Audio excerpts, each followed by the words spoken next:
My name is Joe Hansen. And I'm Benga Borough. Welcome to Friday. It's been quite an eventful week. When I bought petrol on Monday, it was a different price. It's a different price today, and it's happening because of shocks in the Middle East. Yesterday, President Donald Trump said he wants to be part of those who will decide the next leader of Iran. And the question is, as what? As Ayatollah Trump? Or does he have some Iranian blood in him? But we'll discuss all of this and more during the course of our conversation. I'm Benga Borough once again. Welcome to the #1 breakfast show in West Africa. Breakfast Central, yes, this is it. You've done a good job by tuning in and locking in with us this morning. I hand you over to Lady Olive. Delectable. I mean, I failed to give you a compliment yesterday about your shoes. Fantastic. Let me not praise you too much. People would think you're living above your means, but the shoe you wore yesterday, Joe can testify to it. What of the one I'm wearing today? Kitola Butin.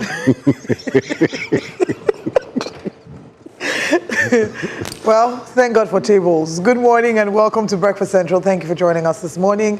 We hope that your week has been great and you're rounding things up quite nicely. Very interesting angle Benga raised in terms of President Trump and his interest in deciding who the next leader will be, and of course kicking against the son of the late Ayatollah. But we'll be going into the details of that shortly. This morning is quite an interesting show this morning. We hope that you can engage with us, and that when we open the phone lines much later, that you'll call to have conversations with us. We also hope that you'll be streaming live on YouTube and dropping your comments there so we can get to read and interact with you. Once again, you're welcome. Hello, gentlemen. Hello, lady. It's good to be here. Yeah. It's good to be here, you know. Today is today's the day the Lord has made. I'll rejoice and be glad in it. In case I feel a little slow this morning. Yeah, no, you pick up. Sometimes it happens. It's normal. Yeah. It's normal. But then again, it's good to be back. A lot has happened in the past 24, 48 hours. The accused LGA... Sorry, before we go into the details, can we start to talk about the chaotic traffic on Lekki Ekpe? Let's start with that. Ooh. Wait. What happened to Coastal Road? Ooh. So, some of us, because where we're coming from is not from... Like, it will be a longer journey to navigate the coastal highway. Yeah. I want to really extend my heartfelt sympathy to those who live on along the Lekki Ekpe axis towards from Lekki to Ikate. May the odds forever be in your favor. May the fourth be with you and God strengthen you.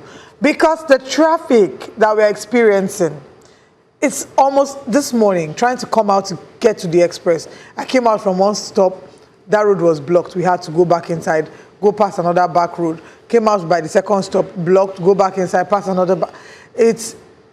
So these days, it's almost like we're doing WhatsApp groups. I have to go to the estate group and be like, hello, people who went out this morning, please, have they opened this part of the road? Have they opened that part of the road? How do we get to a point where... Are there clear directions on alternative routes? No. So you just... Wing it. You're playing... You and the blood of Jesus. Yes. So can we get to the point where... And I applaud the government for the repairs, because I look on the other side of the road and the road looks sparkling, brand new tear rubber. I love it. Are there markings, though? No markings. No, not that I know of. So they need to do markings. Yeah. So the question is, how do we get to that point where road repairs can happen, but not at the detriment of movement? Lagos is a mega city.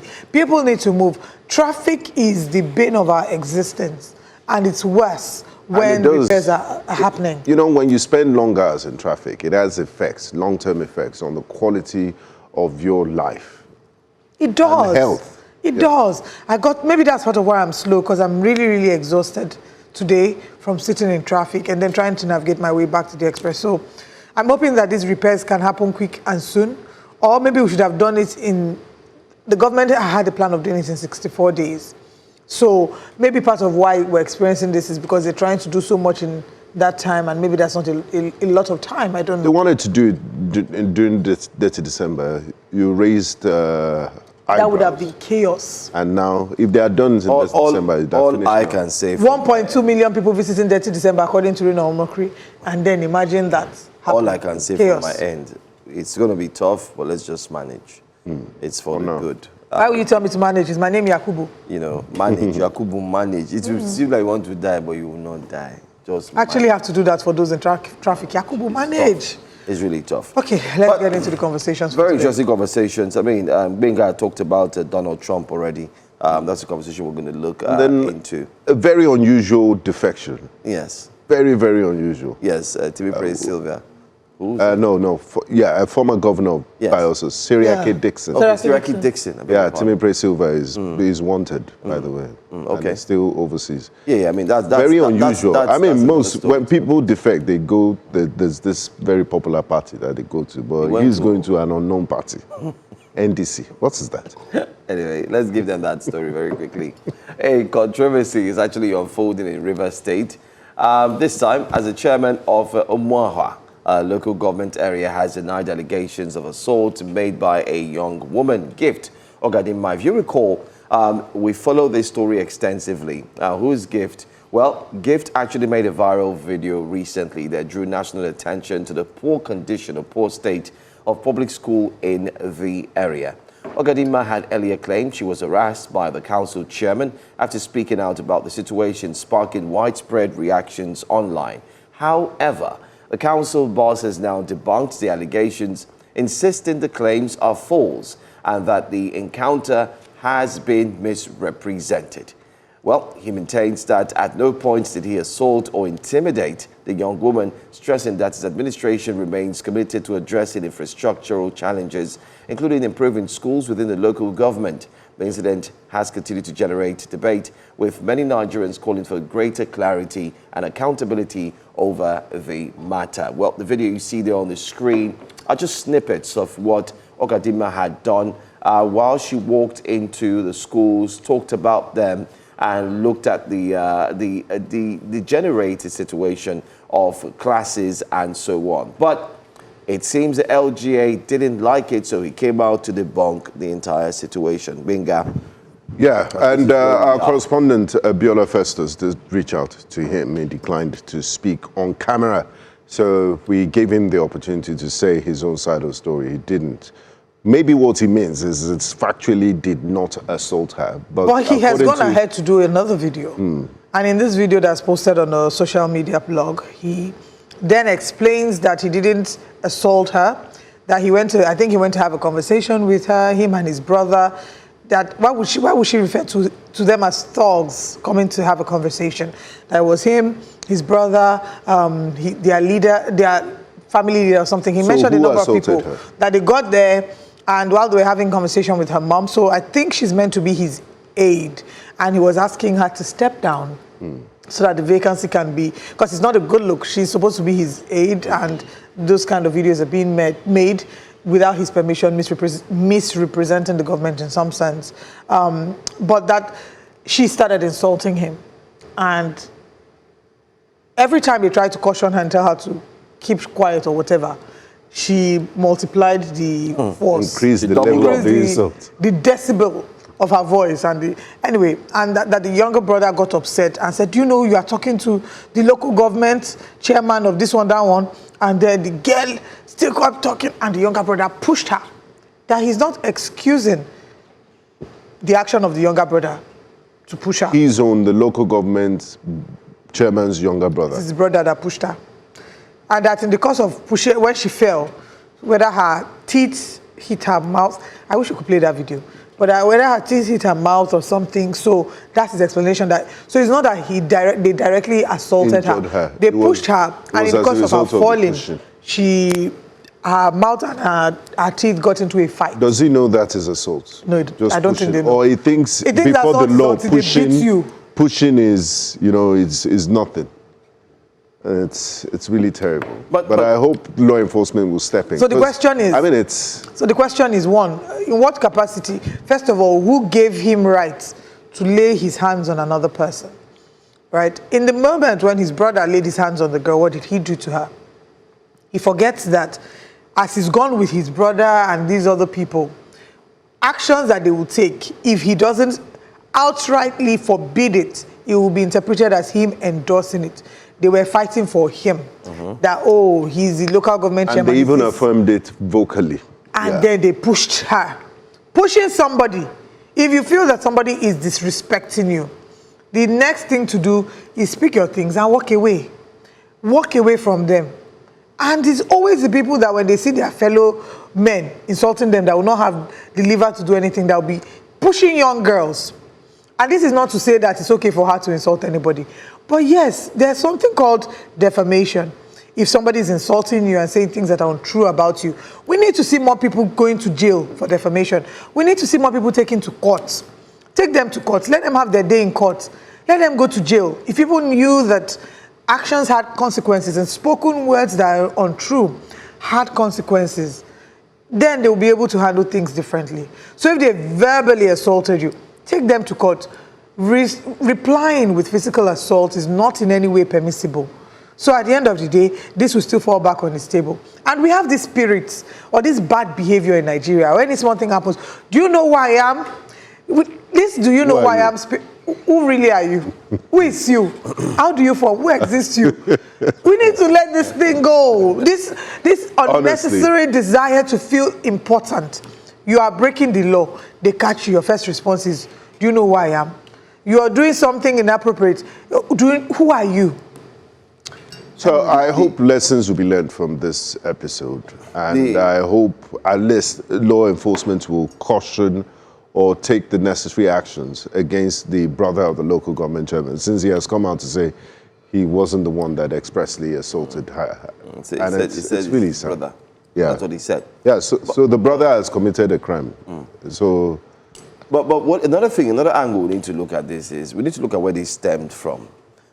One, why I still have a little misunderstanding about the story is that we are trying to get Ogadimma to also join us here on the show, but I guess her timing and our ability to ensure that we have her on the show has not been favorable.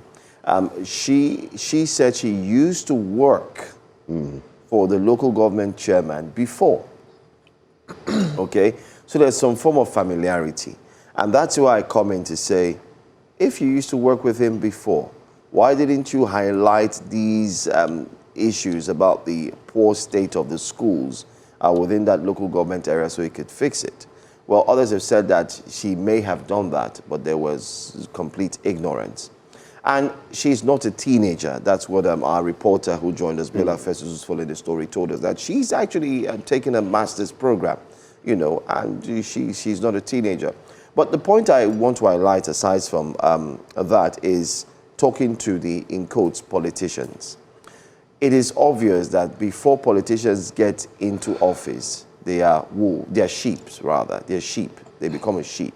They are, you know, kind. They are meek, and so on. But as soon as they emerge and sit on that chair, they become Wolverine. They tear anything they can tear to pieces. Their ears all of a sudden become blocked. They are not accessible anymore. They are not accessible anymore. I mean, this is not Governor of Akwa Ibom State to say, am I a receptionist? Why are you trying to call me? I don't pick my calls. Am I a receptionist? But then again, let's leave that. But the point is, they become less accessible. You can no longer access them.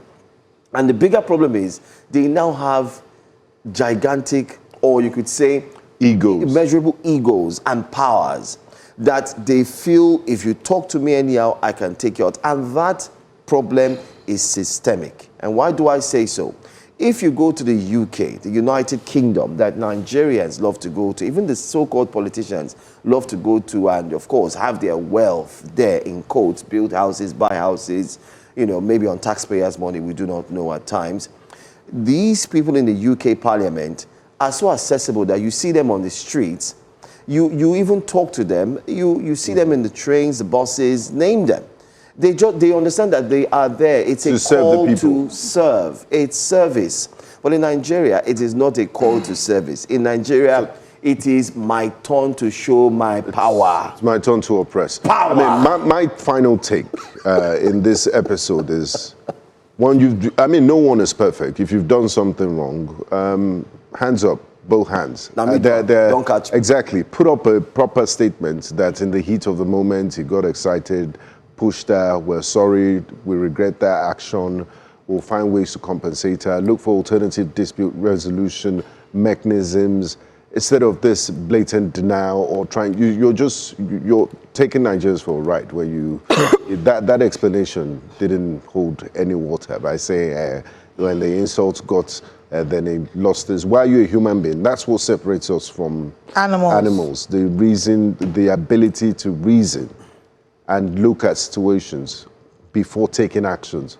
And what the younger brother of the local government chairman did was uncalled for. And to be honest, I don't even know. There should be some level of punitive measure for doing that. So lessons are learned. Different accounts of this story. The local government chairman has his own account. Ogadima has her own account. And people have started to point inconsistencies in both stories. But I think the one thing that easily stands out is if you had an issue with Ogadima and in the way she put up the post, why really did he feel the need to go to her house to have a conversation? This conversation could have been had via a phone call. If she served as an aide, invite her to the office, have a conversation with her in a public professional setting. Why the need to go to her home with some men? That reeks of of intimidation and power play, and a way of showing that superiority in some sense. If any of us here had an issue with our boss will not address it by coming to our individual houses, and tell you, Joe, I'm coming to have the conversation with you in your house. No, that's not how it's done. You invite her to the office, you make it official, because the moment you decide to take it to her house, you made it a personal matter. And it no longer was about what the issue was again, and it no longer was just between you and Ogadima Uchechi. Let's get your reactions. We're streaming live on YouTube. If you've been following the story, let us know what you think. YouTube, New Central TV Live is where we're streaming. We'll take comments from YouTube, and then we will head on to X. No, let's take from X, and then we'll come to YouTube. All right? So our first comment on X. Well, this one says, do you know... Nigerians! Start with Nigerians. Nigerians! Do you know who I am? Executive chairman. That is how the video started. But power or position does not give anyone the right to intimidate or assault a citizen. Your younger brother allegedly pushed her and she injured herself. That is not acceptable. Executive chairman, please take it easy. Since you say she is your family, the right thing to do is simple. Go back, apologize to her, reassure her that nothing will happen to her or her family. Also, liaise with the state government and fix that school. Exactly. The school clearly needs urgent attention. Advocacy was for a positive impact, not confrontation. And that's true. I mean, if you need to see the walls. For an oil-producing state, absolutely disgraceful. And so on. Yeah. And you say it's anyway. Cheesy Vincent says, it was me, my driver, my brother, and a few others. Who are the few others? You will do jail first. Well, we hope that applies in Nigeria. If it does, that will be, Nigerians would heave a sigh of relief to know that even wolves can be locked up. That no one is above the law. No one is above the law. Everybody. It doesn't matter if you are gentle, you become wild all of a sudden. The law is the law. Well, let's see another one. Ben says, see damage control. How does it make sense that politicians in Nigeria see criticism as being an enemy? And that's the truth. Well, let's see. We have one more tweet. Mr. Neo Anderson says, I didn't lead thugs. It was just me, my brother, my driver, and a few others. Who are the few others? This man is either mischievous or a blatant liar, he says. Can we go back to the other tweet? Okay, didn't finish that one. Let's see if we can quickly move on with this one. Nothing, okay, a blatant liar or does not understand how to communicate in English language. Oof. Anyway, this one says, nothing you will say that will justify the fact that you molested a young girl. We don't know about molestation. Well, assaulted is a better word. For her community. Assaulted is a better word. Molested gives off more like there's a sexual undertone to has it. To do with some form of sexual. But let's head on to YouTube and see what the comments are saying. Thank you very much, Mokunye Chukwemeka, giving us feedback that the stream is working well now. Thank you very much, and we apologize for the past few days when it's been epileptic. Kudos to our engineers. Crack engineers from Harvard and MIT. Yeah. And Unilag. Regarding the complaint we had about the roads, Chukwuemeka says, Olive, don't give excuse for the government. They just lack proper planning. Wiki, as much as I don't like him, made alternative routes for road users when he does any major route. But now coming to this conversation, Mahi Does says, local government chairman brother needs to be sued. This is an assault. Stop this damage control. Lenin Ekwere says, what chairman did is just a tip of the iceberg. Let state police come on board. Joe, Benga, and Olivia will treat this type of issues every day. I'm not a prophet, but this will happen. Good morning. I mean, those are my fears. I've never been pro State police. Really? Honestly, not even for 1 second, because I know we're not thinking it deeply enough. And the ones you have, it's the system you have. You've not equipped them. You've not given them the necessary tools to make them do their work effectively. And then you want to create new outfit. My concern. How long will be the training and the discipline? We're already hearing stories from Ibubiagu, the Amotekons. You, that you are proud, you will not greet somebody. Don't greet state police. You see what they will do to you. Stop spreading rumors.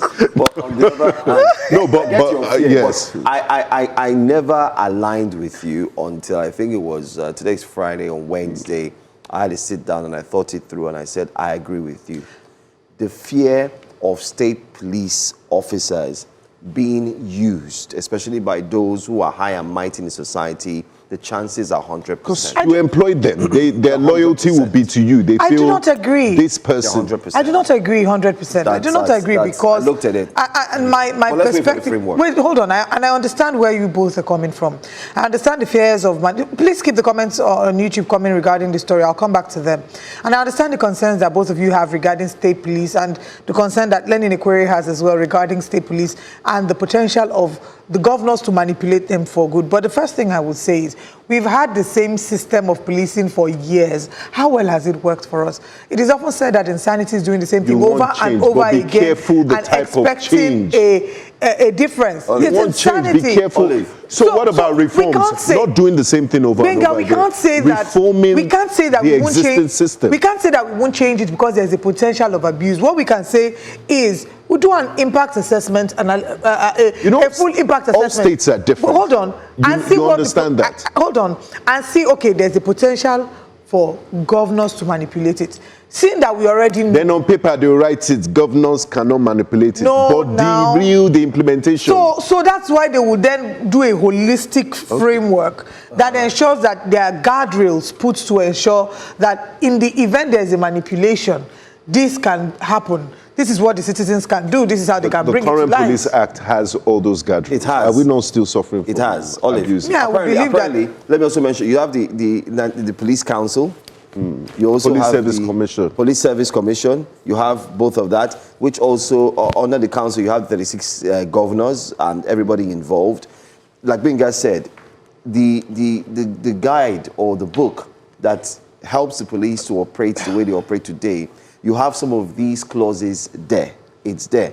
But yet, nothing shows that these clauses or these directives or these laws are obeyed. My biggest worry, I mean, we're talking, this is a local government chairman. No? He took his own brother, his driver, and some people, and they went to assault someone, in quotes, allegedly. But imagine if you now have state police. So our fears are a bit, I would say it's they're not invalid, just so we are clear. Fair. I'm not playing down the concerns that you have because these concerns are valid. And the problem is because power corrupts and absolute power corrupts absolutely. Small official position that they will give to somebody, they will have 4 police escorts going with them. Small, I can't call local government chairman small again, but like, they are not small. They have their, they have their money now. Exactly, I can't call them. Lagos State has 111 billion naira just from VAT. Remittances. There's no FAC here too. So Lagos State, imagine how much goes to the local government chairman. So I completely understand. I completely understand your concerns, but I would say that the benefit of state policing would be, I once had a friend who went to a meeting, like there was an event with an international company, I don't want to call names, and in this community, while they were there, her laptop was stolen.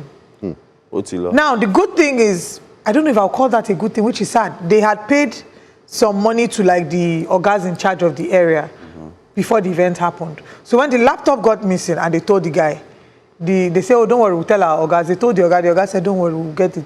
He brought a laptop back. Yeah, I've seen that before. They know each other. I've seen that before. And that is the advantage of what state policing will do. You know who is who. It's why when they say... That one is community policing. Well, state and community policing. But like within the state, it's easier for you. So you are, certain things they're able to make certain moves. Power is decentralized. Because what we have now is too concentrated at the center. Until you get instruction from IGP, you can't do anything. Something is happening, say, oh, I don't have command. The same way abuses can happen at the lower level without anyone... About state policing, Mokunye Chukwuemeka says, our politicians are too petty and we use these guys for the wrong motive. But let it come. And he says to Joe that it gets better as the year rolls by. We'll come back to talk about this. And, the final comments regarding those... Experimenting who explore... Yes, we have to experiment. We'll keep trying until we find out what works. Olaoluwa Ajiboye says, little power and everyone becomes a lord. Terrible. Even an ordinary OAP who committed a traffic offense was threatening to call government. Which OAP is that? As a student of history, I would like to know. I have no idea who's speaking about. But let's go on a break. And when we come back from this break, we'll take our next story, which is a story of defection from a seeming major opposition to another party that we're not quite sure where they're headed, and it's really surprising. I'd also like to touch on the bridge, the Qatar bridge that will be demolished and reconstructed. The money for the CCTV on Third Mainland Bridge can build 3 Qatar bridges. Wow. They are with the same amount they budgeted. So African magic. Somebody's going to collect. We'll be right back after this break.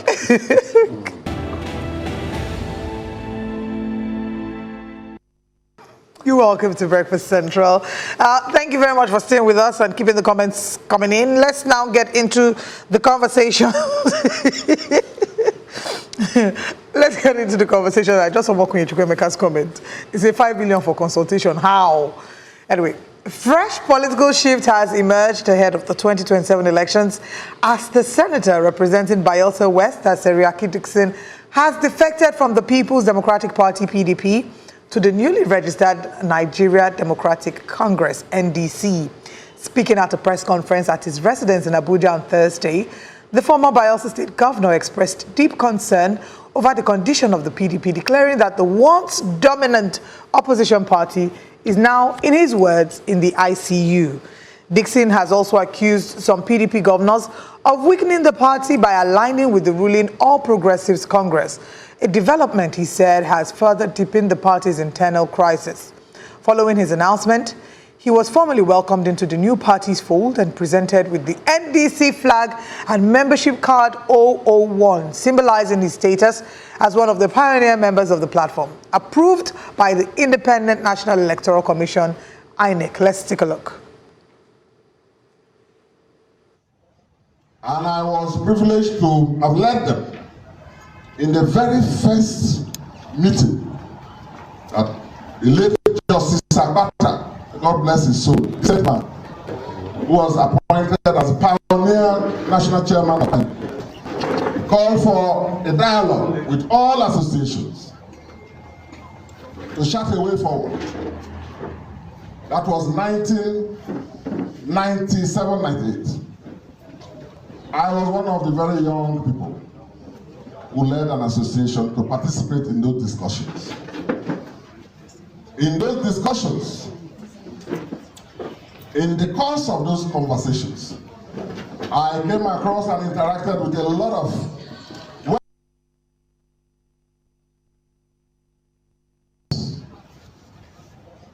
and I was privileged to have led them in the very first meeting that the late Justice Sabata, God bless his soul, said man, who was appointed as pioneer national chairman of the called for a dialogue with all associations to chart a way forward.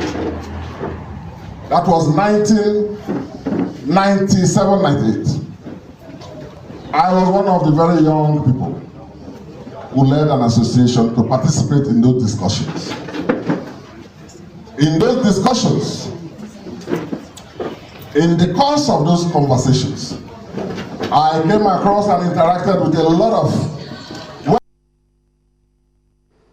All right. So congratulations to former Governor Senator Siriaki Dixon on INEC's approval of the spanking new NDC, Tearoba, Nigerian Democratic Congress, not ADC, NDC. The Democratic Congress might be similar, but the first letter is very important. One is Nigeria, one is Africa. One is Africa. But so one is Pan-African. Well, I wanted to ask, why did that one choose Africa? He's Nigerian now. Pan-African. Perhaps after they conquer Nigeria, they can. They will now move to other. Okay, they will spread it. They will spread Africa it first. across. Okay, so it's a Pan-African Political party. Yes. Okay. And the advantage of starting a new party is that, you know, to have less shenanigans. I don't think the courts have seen their name yet, because the other parties, one day in court, the other day outside court, then you go back to court. No internal wranglings. It's all kumbaya. So for young and aspiring politicians, if you're looking for a platform, you might want to try the NDC. The more the merrier. And what do you think their chances are in 2027, Olive? Well, honestly... Because there are Nigerians that are fed up with the establishment parties and feel, you know, they're the same politicians, so they might want to give NDC a chance. Who knew that the Labour Party would emerge as a third force in 2020? Real so true. Maybe the NDC might just be that party that people will run to after they've missed out on their tickets. Let me say it here clearly, so that Nigerians would clock it. Let me use that word for a borrow from Gen Z. You never can tell. The NDC could end up having one of the strongest candidates come 2027. And how do I mean? I put out a tweet 4 weeks ago, or a month plus, and I had mentioned that now that the Labour Party has solved its own crisis internally, even though we hear that there's a fresh crisis that just brewed yesterday, is it rife for Mr. Gregory Peter Obi to go back to the party? After the convention, seeing that, we would see more movement. Wait now. Yeah. Wait, be patient. Listen. Seeing that the ADC has so many actors, Atiku is not backing down. He's doing his own internal tour. He's having conversations with different people. He was at what state recently? He said he's not backing down. He's going full throttle. He's going for that seat. So it means the chances are slim. Now, on the back hill of the newly reviewed election or electoral reform laws, the time left is very short for political parties. That's one. Secondly, they've changed from, members and so on to make selections on who they want. So there's a lot that's changed, which kind of like puts Mr. Peter Gregory Obi's chances to be very slim in the ADC. Have you seen the campaign of Mr. Rotimi Amici? He has started. The graphics are circulating. He's saying he's the future. Yeah, but he stands a chance. So where am I going with all of this? The NDC might just end up saying, Mr. Peter, can you think clearly? We're here for you. We're fresh. If it's not working there, can you quickly come here? Because he has a short time. If he doesn't move between now and when the primaries will start, he can't move again. He's lost out. But then again, we'll leave it open. So now I think before I go to YouTube to take, please drop your comments and your thoughts about this. Siriaki Dixon wields some measure of influence. He still has influence in Bayelsa State. Yes, Duyediri is still the governor from the People's Democratic Party, but Siriaki Dixon wields a great level of influence. And establishing a new political party months to the election does a number of things. One, it positions him as a man who can stand on his own, a man who's maybe trying to test his political popularity. But the success of the NDC will be largely dependent on a number of factors because, as you know, politics is not a one-man business. There has to be funding. There has to be offices across the nation. There has to be, it's not something that will be done in silos or in isolation. So a huge determination of the success of the party will be largely dependent on who choose to follow him. Will there be big figures that will move with him? Have there been conversations that have happened behind the scenes that we're unaware of that will start to play out in the coming weeks? So if we start to see governors, senators, and key political figures moving to the NDC, then you know that it's a party to watch out for. This is also an indictment on the PDP. With every passing day, it would seem that many are losing faith in the ability of the party to stand as a viable opposition. Recall that the APC also started like this. Little parties of, little communities of people who came together like a coalition of some sort that has become the APC. The ADC is the coalition that we currently are seeing, but whether or not that will be the actual third force in 2027 election, I guess we'll have to wait and find out. If the NDC can position itself that it would have key political, we've seen the movements to the APC. If we see similar movements like we saw to the APC and to the ADC, if we see them happen within the NDC, then that could really, really change the ball for how politics is played. Also, it might be a strategic positioning for Bayelsa State. Knowing that Seriake Dickson still wields a huge level of influence in the state, it might be a move to split the votes in the state. If the key figures in the state move with him, then that will determine the PDP's, it would shake the PDP stronghold, might shake the PDP stronghold in Bayelsa State. But like this, they always say, time will tell. Let's take comments on YouTube. I'll head to X and then maybe come back to YouTube. Ibisiki says, I have a sneaky feeling that Peter Obi won't get the ADC ticket, and he knows. I opine that he has a well-calculated plan thought out. Could Labour Party still give him their ticket? But he said it on camera that he's not going anywhere, even if he doesn't win the primaries. So let's take his word for it. Why are you putting words in his mouth? I've said it. I've said clock it. I put it to you here. Well, he said he's not a man of his own Mr. words. Gregory Obi does not make it in the ADC. But he will segue. So somebody has shaded one of you. I think it's you, Joe. Say what? Said the beard guy, but you're the one that has more beard. The beard guy in the studio seems to be Peter Obi's advisor. Peter Obi is politically naive and will lose out completely. That is Kelvin Lookman. Kelvin, is it Joe or is it Benga? That is Joe has beard. I have beard. Okay, you have bia. Okay, keep the comments coming. Let's head to X to see what Nigerians are saying about the move by Seriake Dickson. And our first tweet on X today is Diri. He says, those of you applauding Henry Seriake Dickson for defecting to NDC should know this. HSD won't find Henry Seriake Dickson won't finance any politician's election. NDC is a new party, and you don't expect the party to start throwing money everywhere to secure political posts, Diri says. And next tweet, what are you briefing your, I don't understand this tweet. What are you briefing? You guys have no sympathy for the suffering of your countrymen. There's a bit of What are you briefing? Okay, there's a comma anyway. or full stop. You guys have... Sharp guy, man wants to retain his senatorial position but doesn't have the strength to join the Lions in the ADC. But can he stand alone in the NDC, or does he have people that will support him? Someone said, na civil defense party be this. What is this? It's Niger Delta Development Commission. Benga Kasim asks, Adetola says, PDP finally laid to rest. May PDP rest in peace.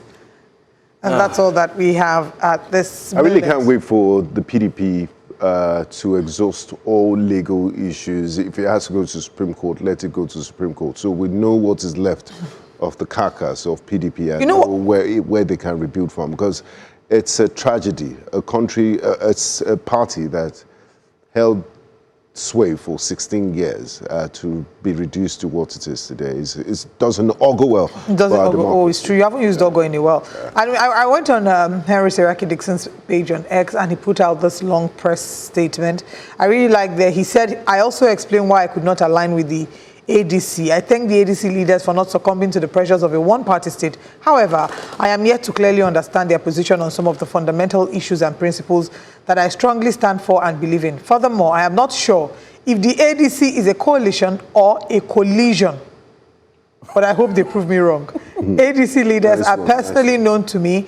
We interact and will continue to do so in furtherance of Nigeria's democracy. And interestingly, if you go to the comment section on his X page where he put out his tweet, he did get a lot of support. The first comment I can see, someone says, I can confirm the NDC is an opposition party to watch out for. It comes from a region capable of funding presidential elections without stress.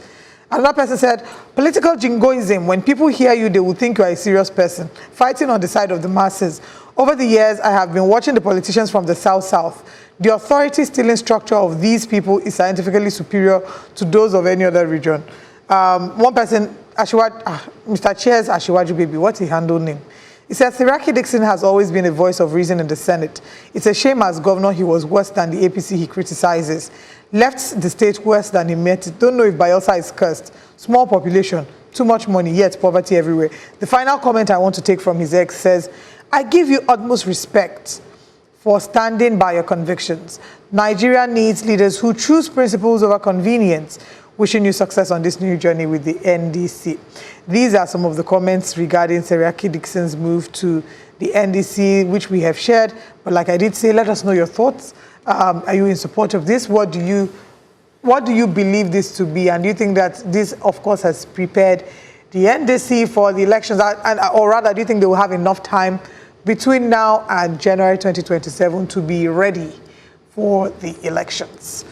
Well, right. let's wait and see. But I know the drama has started, and you can count on us here on News Central. We do have our correspondent and our very efficient team who will be bringing to you updates, even here on Breakfast Central. But one of the biggest stories that's also making the rounds is the fact that the Senate panel has summoned Mile Kyari again, the former NNPC boss, over the 210 trillion naira that went missing. I thought EFCC and law enforcement were investigating him. No. I think we moved past that Senate part. No, the Senate has called again. There was No, but yesterday. For what reason? They've called again. There seems to be no update. And just like you mentioned now, I'm also asking, what is the anti-graft agency doing? 210 trillion naira has been highlighted, has been revealed to be missing. It is also during that conversation that the senator in charge of the committee, spearheading the committee, also said that 5 billion naira was also missing.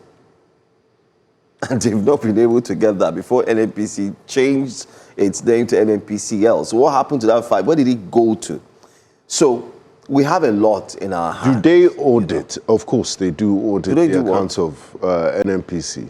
What does that skit say? You say what?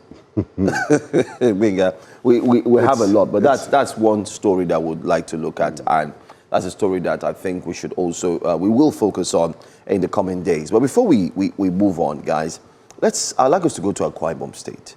There's a story in Akwa Ibom State that we think all Nigerians should hear about. Well, the story has got to do with Akwa Ibom State's 2025 procurement budget, as it were. As we speak now, insiders, especially media houses such as Tracker, of course, from Budget. You also have GST, if I'm right, yes. And then you have Premium Times, have gone deeper to look into the procurement of the Akwa Ibom State government. In 2025, it contained in the approved budget 40,000 naira has been approved per table chair for primary schools based on a 4 million naira allocation for 100 units. So Akwa Ibom is looking at doing 100 units of table and chair for 40,000 naira. I mean, I'm very close to someone who's into furniture.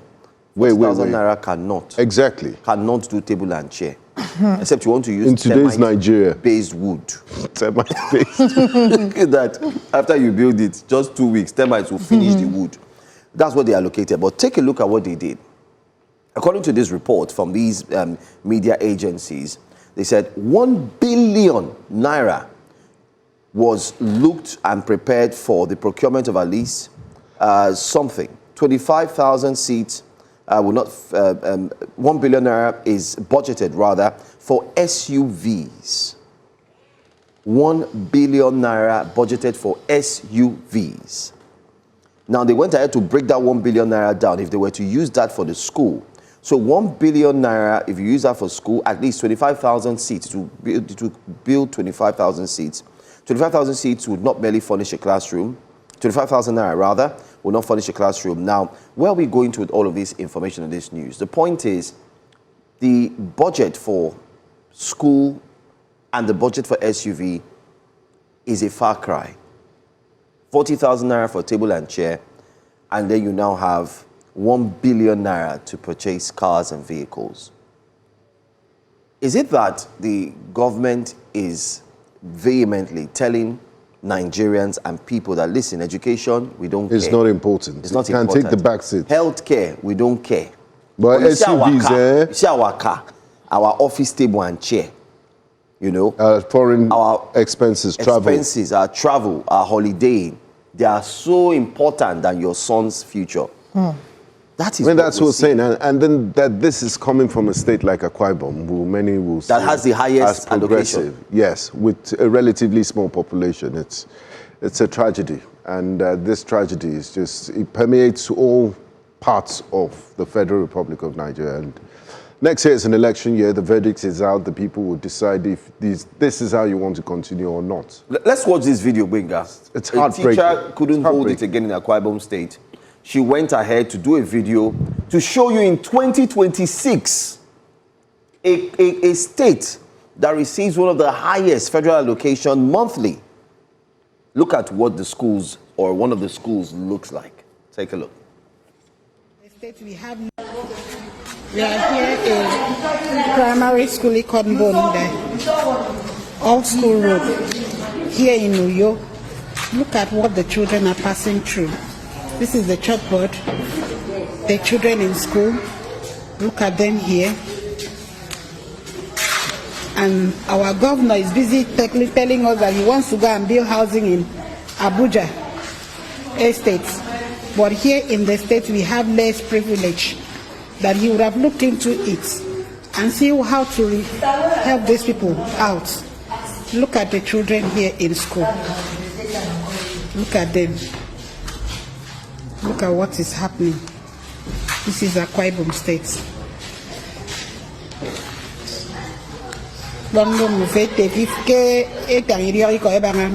The state.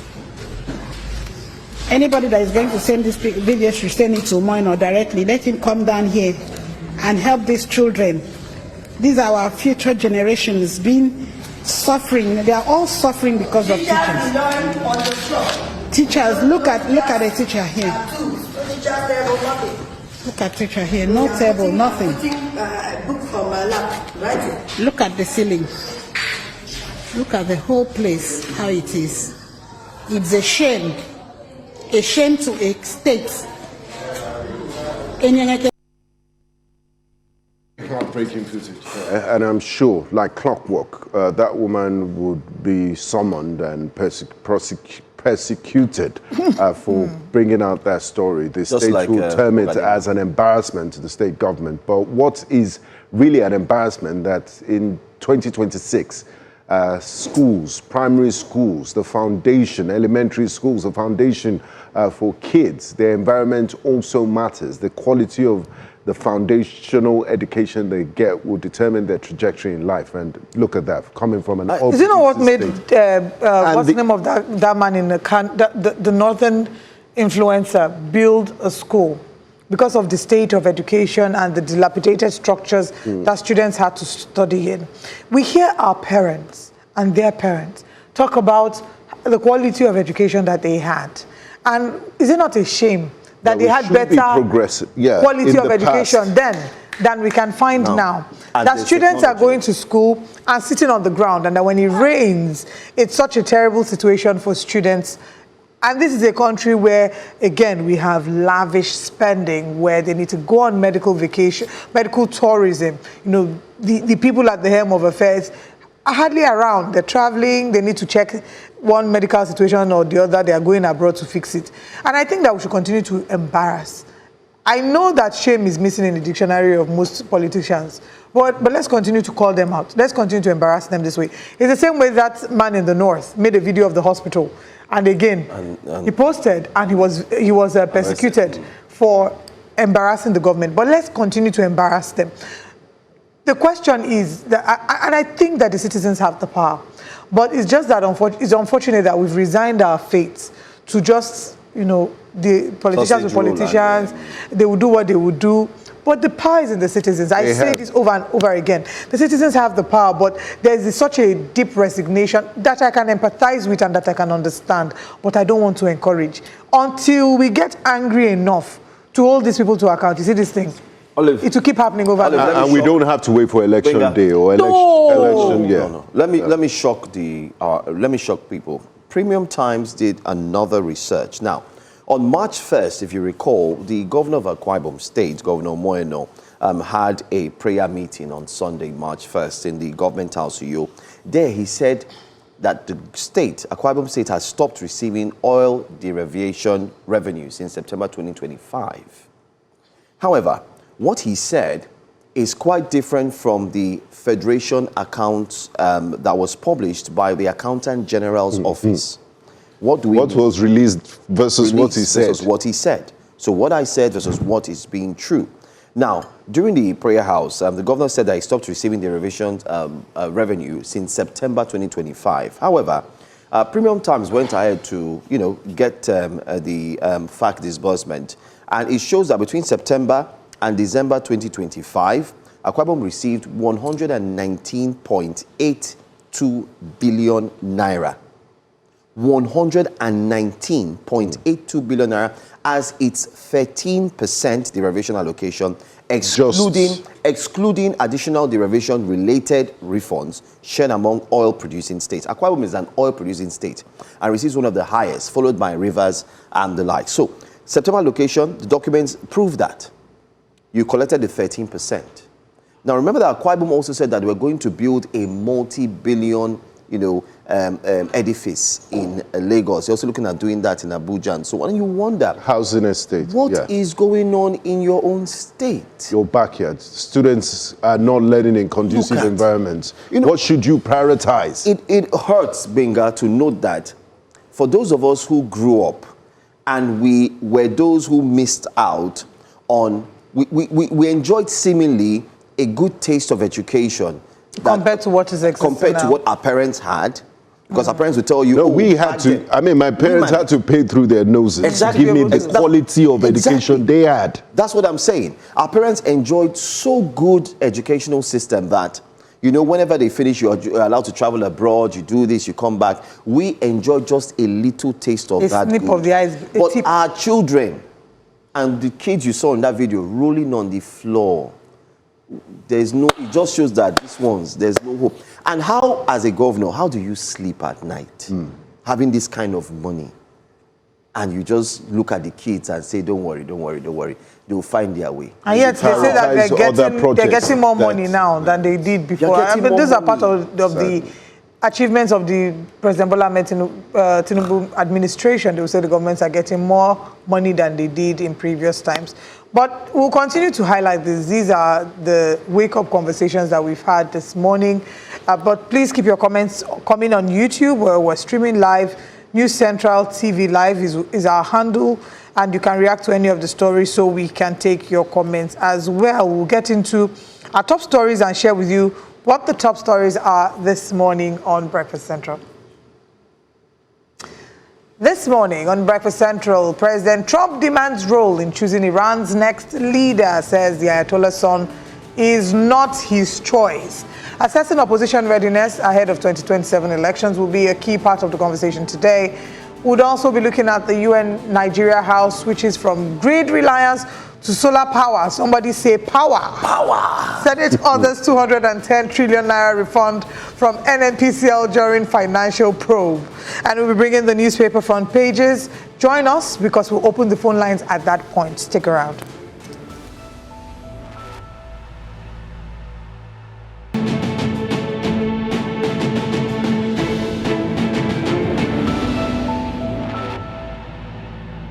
Welcome back. United States President Donald Trump has declared that he must have a role in choosing Iran's next leader following the death of Ayatollah Ali Khamenei. This comes as fighting intensifies across the Middle East, with Israeli strikes in Lebanon and Iranian drones hitting U.S. bases, and even Azerbaijan. Trump's comments have added a new layer of uncertainty to an already volatile conflict. He dismissed the late Ayatollah's son as unacceptable and even floated visions of reshaping Iran's government. Critics say this is interference in another nation's sovereignty, while supporters argue it's necessary to secure U.S. and Israeli interests. Joining us for this discussion is Global Affairs analyst Joy John. Good morning, and thank you for joining us on Breakfast Central. Thanks for having me. Good morning. Good morning. Before we get into the conversation proper, because this is a global conversation, I need to get a sense of how the United States feels about President Trump's interference in the war, I would say, between Israel and Iran, and how the U.S. has supported Israel in not just attacking Iran, but also ensuring now that the collateral damage is affecting the states in the Middle East. How are the U.S. citizens feeling about it? It's divided. It's such an interesting question you ask. I think it's divided because before the United States goes to war, it has to go through Congress. The president doesn't really have the powers to just wake up and take the country to the battlefront. So it did not pass through Congress. So there is, of course, a section of citizens who are uncomfortable with that. Right. All right. So, okay. Yeah, Joy, President Trump campaigned as an anti-war president. He criticized America's adventure in the past in places like Iraq and Afghanistan.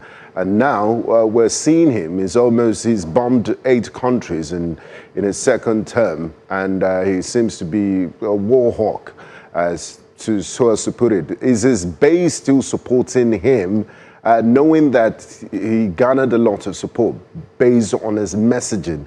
And now we're seeing him do the complete opposite. And also, what is Congress saying? I know you touched on it, that it doesn't have the right to go to war without congressional approval. What's the status of Congress, and what's his base, those that voted for him as an anti-war president? What are they seeing, looking at the fact that he's doing the complete opposite? Yes, President Trump has a cult following in the United States. And if you watched or followed his campaign, he did have a cult following that buys into whatever he says. What we are seeing now, it's not really the picture that most people saw or imagined before he was sworn in as president. But I think that ultimately, the results of what he has done so far it's just been a little over a year.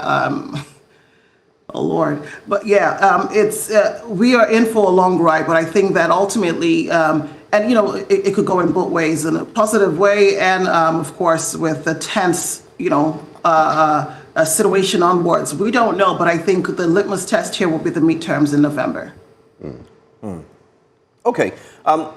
Just recently, the president has said that he wants to be part and parcel of choosing the next successor to the later PM, and also to ensure that Iranians have a good leader in which he's going to be part of those who will select that leader. What has been the reaction of the Americans listening to such statement made by the president? I think it's being viewed as an overreach. The United States on its own is a blessed country, but I think the country also has its own problems to address. You cannot leave your borders porous to fight for another country without the clear powers from the Congress or people understanding why the country is at war. Now interfering in Iran's politics is actually an overstep of boundaries, because the leadership there, or any leadership succession that they have there in Iran, is a sovereign matter that is determined by its own political and clerical system there. So they have something in place, but it's up to them. We don't. The United States has no leverage to decide who governs or who leads Iran. And even in wartime, major powers, rarely claim the to select another country's leadership. So it's an overstep. The U.S., may want to put in some pressure, exert some pressure over what comes next, and it's pretty normal in geopolitics. But I think that coming out boldly to demand that right to pick the next leader moves into very murky territory. But how will we then interpret this action? The action of the U.S. Attacking we've heard Trump say over and over again, this Operation Epic Fury, that Iran cannot be allowed to wield the nuclear influence that he believes that they're attempting to wield. Would you call this some form of self-defense, or would you say that this is some form of preemptive aggression, against Iran? It's hard to really answer that white and black because from our understanding, based on what had happened the last time the United States struck Iran, the president came back to tell us that everything had been addressed. They had completely obliterated Iran. So it's actually surprising to know that they still have some stuff that is disturbing to the United States leadership here. So it's very hard to say what he sees. He preempts that they have the capabilities to launch missiles that can reach the U.S. But that we don't know that. We thought everything was taken care of. Now, Joy, let's look at what ordinary Americans think about their government and the perception of their government, because we live in a world. The world does not belong to the United States alone. Just 2 days ago, the Iranian Navy frigate was on its way back from a Navy exercise, and they were invited by the Indians, and they had their frigate torpedoed. They were 2,000 miles away from Iran. International law says, and the laws of war, maritime laws, says that in the event of a torpedoed ship, they are obliged to save those who survived. It had to take the Sri Lankan Navy to rescue a few of those Iranian Navy personnel that were drowned in the Indian Ocean. Beyond that, we've also seen the attacks in Minab, where over 180 schoolgirls were murdered in cold blood by American bombs. We've seen America's behavior in Venezuela. We've seen America strangling Cuba, the blockade of Cuba, who has done absolutely nothing to them. The only crime is standing up to the United States hegemony. People are wondering, is United States truly a force for good, human rights and democracy, which they claim, because what they're seeing on TV, what they hear every day is United States just wielding its power, doing what it likes, in disregard of international law, and just messing up the entire planet. Well, I really cannot speak to that. When a nation takes a stance, I want to respect the office of the president. I cannot speak to his leadership style and why I can't really toe the line you're trying to box me into. But I will say this, that humanity comes first, and the United States as a whole recognizes that. It's also important to know that, again, this war was not cleared by Congress, and all the modalities, all the protocol around going in and what they have done so far was not vetoed by the Congress. So that is, that's where I would bench my talk on. I just do hope that after this administration, America will be restored, and maybe things will be done in a way that communicate better with the citizens to have a clear understanding. Because as I speak to you, I do not speak for the White House, and I cannot really defend or make any excuses for what has happened or the actions that have happened overseas. I am concerned here back home in DC, and I just do hope that the administration will be able to communicate more to the citizens to have a better understanding and defend their actions overseas. All right. I would like us to look at the fact that the president has also, in a way, included leaders of other countries. Yesterday, the British Prime Minister, Keir Starmer, actually had a press briefing where he spoke with the press, and he highlighted the fact that he's kept in touch with President Donald Trump. They spoke on Saturday concerning readiness, and the people of the United Kingdom in quotes are also worried if they are ready should Iran decide to also place their focus, as it said here, on them. However, while the British Prime Minister was speaking, you also had that in Spain, also saying they will not in any way join forces. What do you make of the fact that the president is also calling out on leaders of other countries and likely looking at them supporting the United States and ensuring that they complete this assault against Iran? I listened to the Prime Minister, the UK Prime Minister, and his stance was very clear. If you listen to him, Spain has also been very critical. Allies are allies, but what is wrong is wrong. And I think that if you read through the lines that the UK British Prime Minister said in his statement, he does not want to be dragged into a war. He also wants to protect. You can see that even citizens of the United Kingdom have been evacuated from Iran, and other nations are taking steps to do so. But they're also reluctantly joining in the force here. I know that the president reached out to Ukraine, asking for help, but it's not something that hasn't widely been received with applause. And still talking about the international, what traditional United States allies would think. The Spanish Prime Minister, Pedro Sanchez, said he's not going to allow the United States use his base in Spain to conduct an illegal war. And Trump didn't take that lightly. Trump said he's going to impose tariffs on Spain. And he also said, well, we could go into Spain and use it either way, that, just almost like a bully. Are we entering unprecedented territory here? And what does he say about the United States' relationship with his allies, and also the Trump administration's leadership style? So I cannot call the president a bully or speak to that. I do not see him as a bully. If that is totally your perception. But I will say that he interfere. Spain has been critical. The United States has had allies over time, and good, bad. But I would say that you cannot force another nation to join you in something they do not agree with, and they're totally justified. Yes, he did say that he will impose, he did call on the government to or threaten to halt government dealings or trade with Spain. We'll see how that goes. But I think ultimately the State Department has to do a lot of work in terms of diplomacy on ground and making sure that regardless of this situation currently, to leverage the support of allies in other areas that we would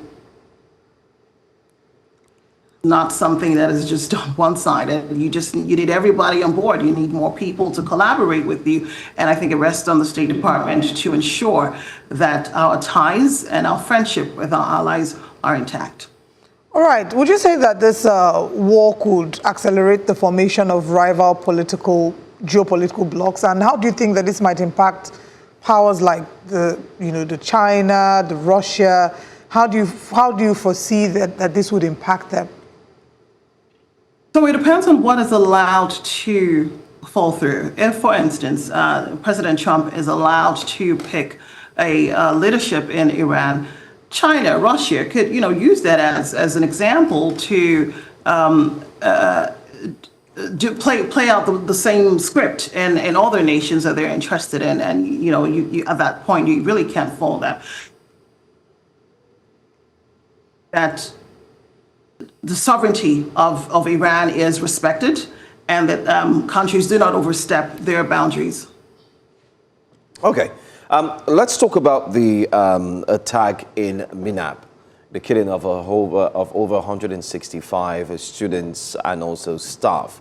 This has been highlighted as one of the deadliest in terms of attack concerning United States on Tehran.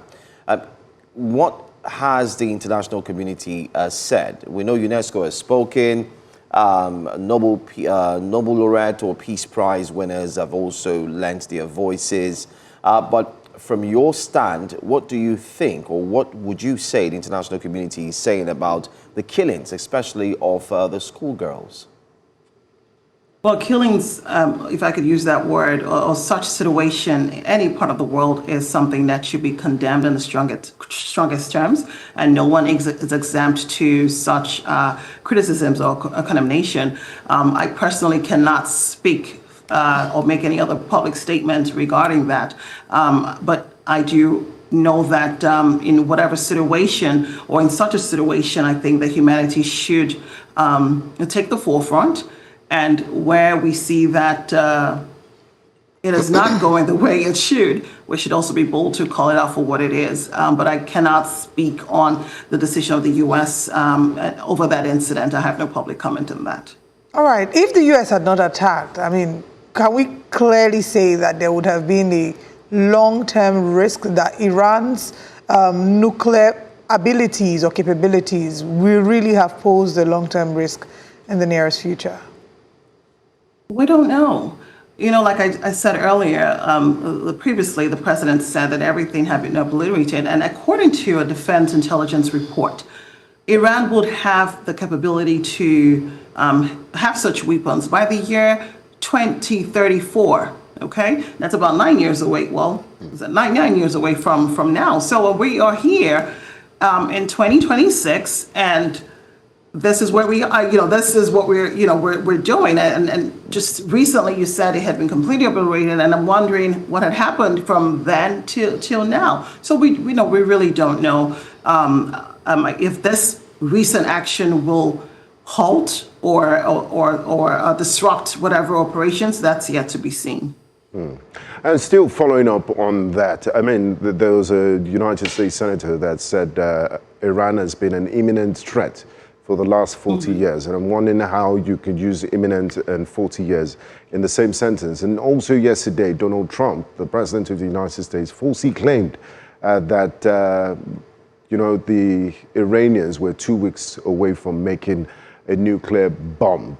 My question to you is, let's talk about the big elephant in the room. But Donald Trump claimed he was campaigning on America first, but it seems to be Israel first, because it's American servicemen, at least 6 of them, that are dying in the war. And we saw the influence of Benjamin Netanyahu, who has visited the United States in more than 6 times since Trump's second administration, and we've seen the pressure coming from Tel Aviv. Is the United States acting independently in its aggression against Iran, or is there pressure from Israel? Or are they doing this because of Israel? Because Iran clearly doesn't pose and did not attack first. This was an unprovoked attack on the Islamic Republic of Iran. So Iran, President Trump has not hidden his admiration for Netanyahu. They've had a very great relationship. We even saw that in their first term, in his first term as president. It's not something that is new or foreign to us. But I think what's foreign here is just taking boots on ground to fight a war that was not cleared by Congress. The American people deserve clarity, they deserve transparency, and that was not done, or so it seems. When you say America first, you should look at protecting your citizens at home and attending to the core matters. America has a lot of issues on the ground that are pending and that need attention. And taking the war or taking our troops out there to protect Israel without clearance and without clear justification leaves a lot to the imagination on why. And who really is controlling the administration? If the foreign influence has a stronger hold on the administration, that we don't know. But again, I do believe that the office of the U.S. president has the rights to take whatever actions they deem appropriate, but it must be followed by law. Joy, is there really a scenario where this war ends without more people dying, without egos being trampled upon, or would you say that the level of escalation, it's gone beyond negotiation, it's gone beyond conversation? Is there really a scenario where this ends? I don't even know if I can use the word peacefully, because there isn't peace at the moment. So, Iran is not Venezuela. Venezuela, the president there was taken out, it was 24 hours and they were done. It was swift. But Iran has, of course, is rebellious, has put on a show for the international community, and they are not backing down. It's not a situation here where we would preempt what happens next and how tense. But no, determine or say, okay, only 10 or X amount of troops will lay their lives down. No, you never know what's going to happen. The casualties are mounting by the day. If you read in the news or if you watched the reports, U.S. bases have been destroyed, around our allies there. So it's scary. I must admit that it is scary. You just can't foresee what happens in wartime. Okay, just a few hours ago, the president had hosted Inter Miami Football Club. I don't know if you also watched the ceremony. They just won the cup, and while hosting the likes of Lionel Messi, Luis Suarez, and many other fantastic football players in the White House, the president turned the ceremony into a speech that many are saying it shouldn't have done that. In congratulating the MLS team, the president also rather focused on the soldiers and talked about how tough and how very strong they are in these attacks. Although he kind of mentioned that the Iranians should let down their weapons and, sue for peace. With all of this, everyone is looking at the body language of the president. Is the president, in other words, looking to end this war in a way and manner that would either, one, propagates the powers of America as a country that can invade any other country at will, at any choice, at whatever time? Secondly, is the president also trying to prove something to the world that, listen, I can choose to start a war and end the war at any given time? I mean, experts are talking. I want to know what your take is, especially with the speech where he talked about the Iranians, putting down their guns and giving up already. Yes, politics and sports are really, athletes should be kept away from the politics and all of that. I felt that statement was, that avenue was not the appropriate. But a president can choose whatever moment to bring light to whatever issue that's on his mind. What I would love to see moving onwards is a more checked or measured response from the presidency, and hope that his advisors would be able to, script him around or the topic at hand. Justifying the war in Iran is not something that will be easily taken in by the American people, no matter what stage you use to talk about it. When you also talk about how the Iranians or how, the second part of your question, it's very important. One, I'm sorry, could you repeat the second part of your question? Yeah, the second question. I was looking at the fact that does it give a stance that he can start a war and choose to end the war at any given time by himself?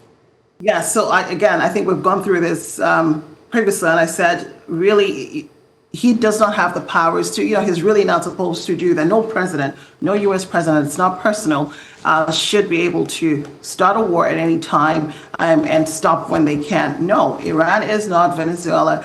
Even though Iranians are critical of their government, they're also, I would say, fiercely proud of their country. One, and in doing so, I think that the president has left a lot of people wondering the powers of the Congress and calling on the Congress to put the president in order. That they are a separation of powers for a reason.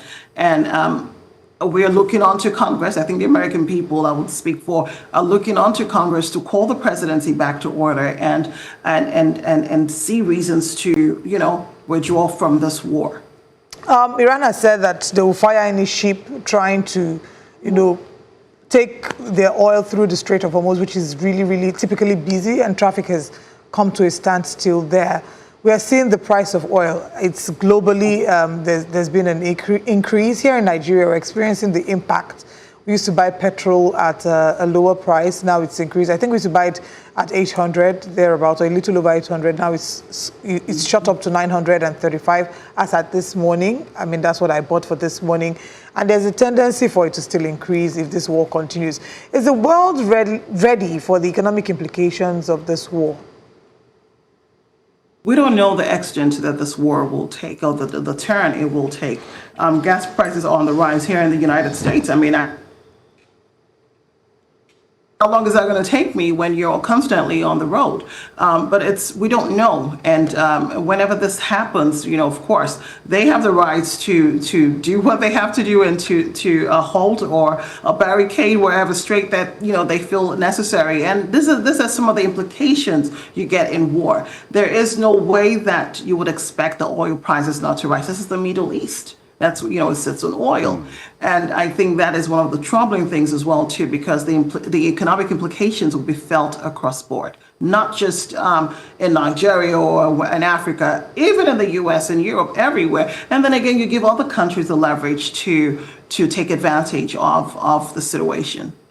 Now, finally, Joy, I know you're a geopolitical analyst and not a soothsayer. You don't have a crystal ball in front of you, but how do you think this is going to end? They always say, wars will end through negotiations. Well, the Iranians were talking, and the Omani delegations who were helping to mediate were disappointed when the United States and Israel decided to strike Iran in the middle of dialogue and negotiations. So do you think the Iranians would want to sit on the same table with people that stabbed them in the back and betrayed them and speak? Or how else do you think this is going to end? Because it's involved the GCC countries and some NATO allies. How do you see this war that has serious humanitarian consequences? Lives have already been lost, thousands of lives. How do you see it coming to an end? Yes, they certainly will be a pushback by allies. You really can't come to the table because with people who you trust, and if the trust is broken, it makes it very hard. I did tell you earlier, Iran is not Venezuela. Iran is just not just another country that is in the Middle East. It is essential to the politics in places like Iraq, Lebanon, Syria, and the Gulf as a whole. So it's they have a role to play. They're not just going to back down and just take whatever is thrown at them. They will put up a fight. They are putting up a fight. We have seen what has been happening in Israel. We have seen the strength of their weapons so far, so they're not down and out. However, I think that it's really important that we're able to, I would say, come back to the table at a time that is reasonable. Nobody wants the war. We don't know, we just talked about the extent of the war. But I think that coming in and dialoguing at this point with Iraq directly again, it would, I think we're farther away from that. Not that it's out of the question. You can't never say no in diplomacy, but we are farther away from that roundtable discussion. All right. Thank you, Prophetess, for your sound analysis. It's always a pleasure speaking to you. Always a pleasure. Thank you. Thank you. Good morning. All right, good morning. We'll go to a quick break. When we come back, we have more here on Breakfast Central as we take you to the southeast, and we'll speak more on that. Stay with us.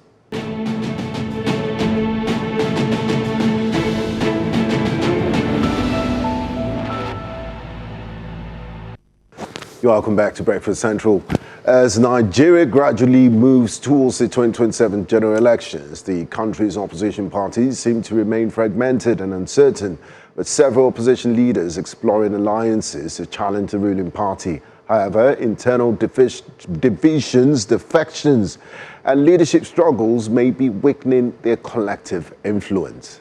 Within this landscape, the new Nigeria People's Party, NNPP, occupies a complicated position as the party is grappling with internal divisions and political uncertainty surrounding its national leader and one who holds a strong opposition bloc in Kano, that is Rabiu Kwankwaso. Despite the party's challenges, the NNPP continues to strive to position itself as a key northern political bloc ahead of 2027, banking on Rabiu Kwankwaso's grassroots support and its organizational structure, particularly in Kano and surrounding states. But is Kwankwaso strong enough to carry the party into victory in 2027, or would he switch allegiance as he once hinted? Joining us now to discuss the readiness of Nigeria's opposition parties for the 2027 elections is a well-respected chieftain of the new Nigeria People's Party, Alhaji Buba Galadima. Good morning, and thank you for joining us this morning, sir. Good morning to you all. All right, so thank you for joining us. Senator Rabiu Musa Kwankwaso has been at the center of several political realignments since 2023 elections. Now, the question is the NNPC still the political platform he intends to use for 2027? This is because we've heard reports that he may move to the ADC this month. And there have been reports of him saying that he will move to whichever party is ready to, give him a certain leadership position. So can you confirm whether such discussions are taking place at the moment? Well, thank you very much for asking this question. And I would want to say that in politics, everything is possible. But there are certain things very, very difficult to come by. We are NNPP. We are working to advance the cause of NNPP. And, but in doing that, we also talk to other stakeholders in the polity.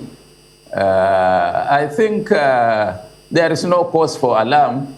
When we reach the bridge, definitely we will find a way of crossing it. And I think the nation should know that NNPP is well positioned and a strong, united party, and our leader is one of the foremost politician in this country, because I for now, in the whole sphere, I have not seen one single individual in this country that is as strong and has public support like Senator Rabiu Musa Kwankwaso. It doesn't matter what the opponents would say. I don't want the people to be news media platforms to be speculating, social media assertions that Kwankwaso is doing that or not doing that. Okay, so you don't want speculations, but basically we should keep our minds open because anything can happen. In politics, yes. Definitely, that's politics. You even fight to agree. So we are not immune to that, and we are open to that. We talk to political gladiators, we talk to political associations, we talk to people, we talk to organizations, and the man is up in doing. And we believe that he holds the ass as far as the Nigeria 2027 elections in Nigeria are concerned. Okay, let's look at Governor Abba Kabir Yusuf. A very strong move that he made, much more like dumping a long-term relationship. And this has led to questions surrounding one who is loyal, one who definitely needed to pay back his close friend and ally, but unfortunately, it seems like the APC is winning it all. Are you worried about the APC picking on every single governor in every state? The numbers are increasing. It's just barely a year to the elections, and it seems like APC will take over all the states. Are you in any way worried what's happening to Nigeria's political sphere?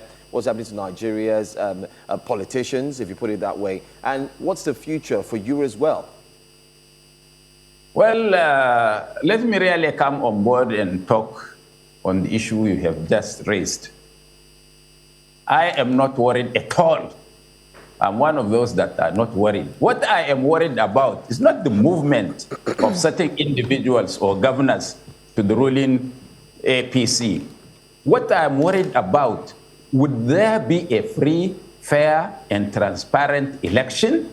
That is my worry, and that should be the worry of every Nigerian, because it does not seem that this government is prepared to provide a level playing ground for politics.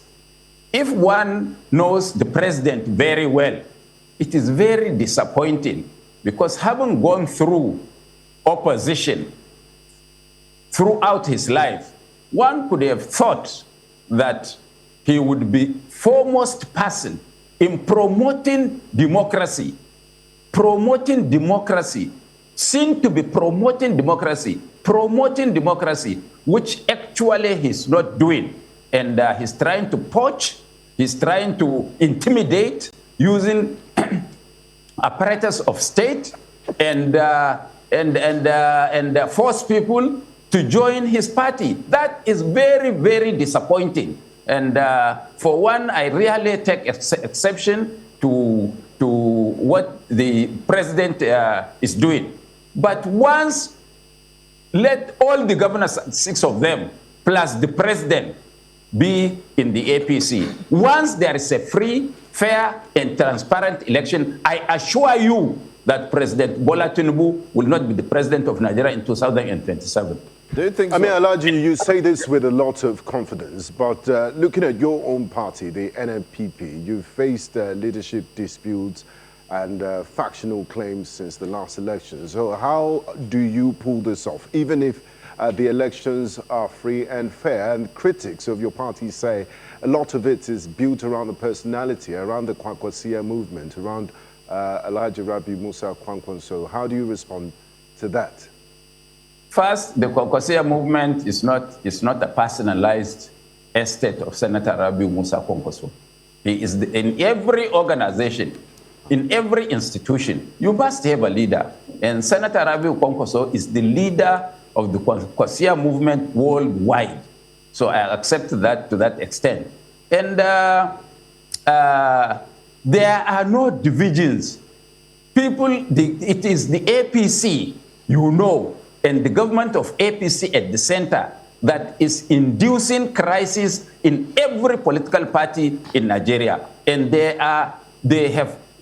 you should be afraid that when the 3 arms of government connive and become one, we, the people, are those that will suffer.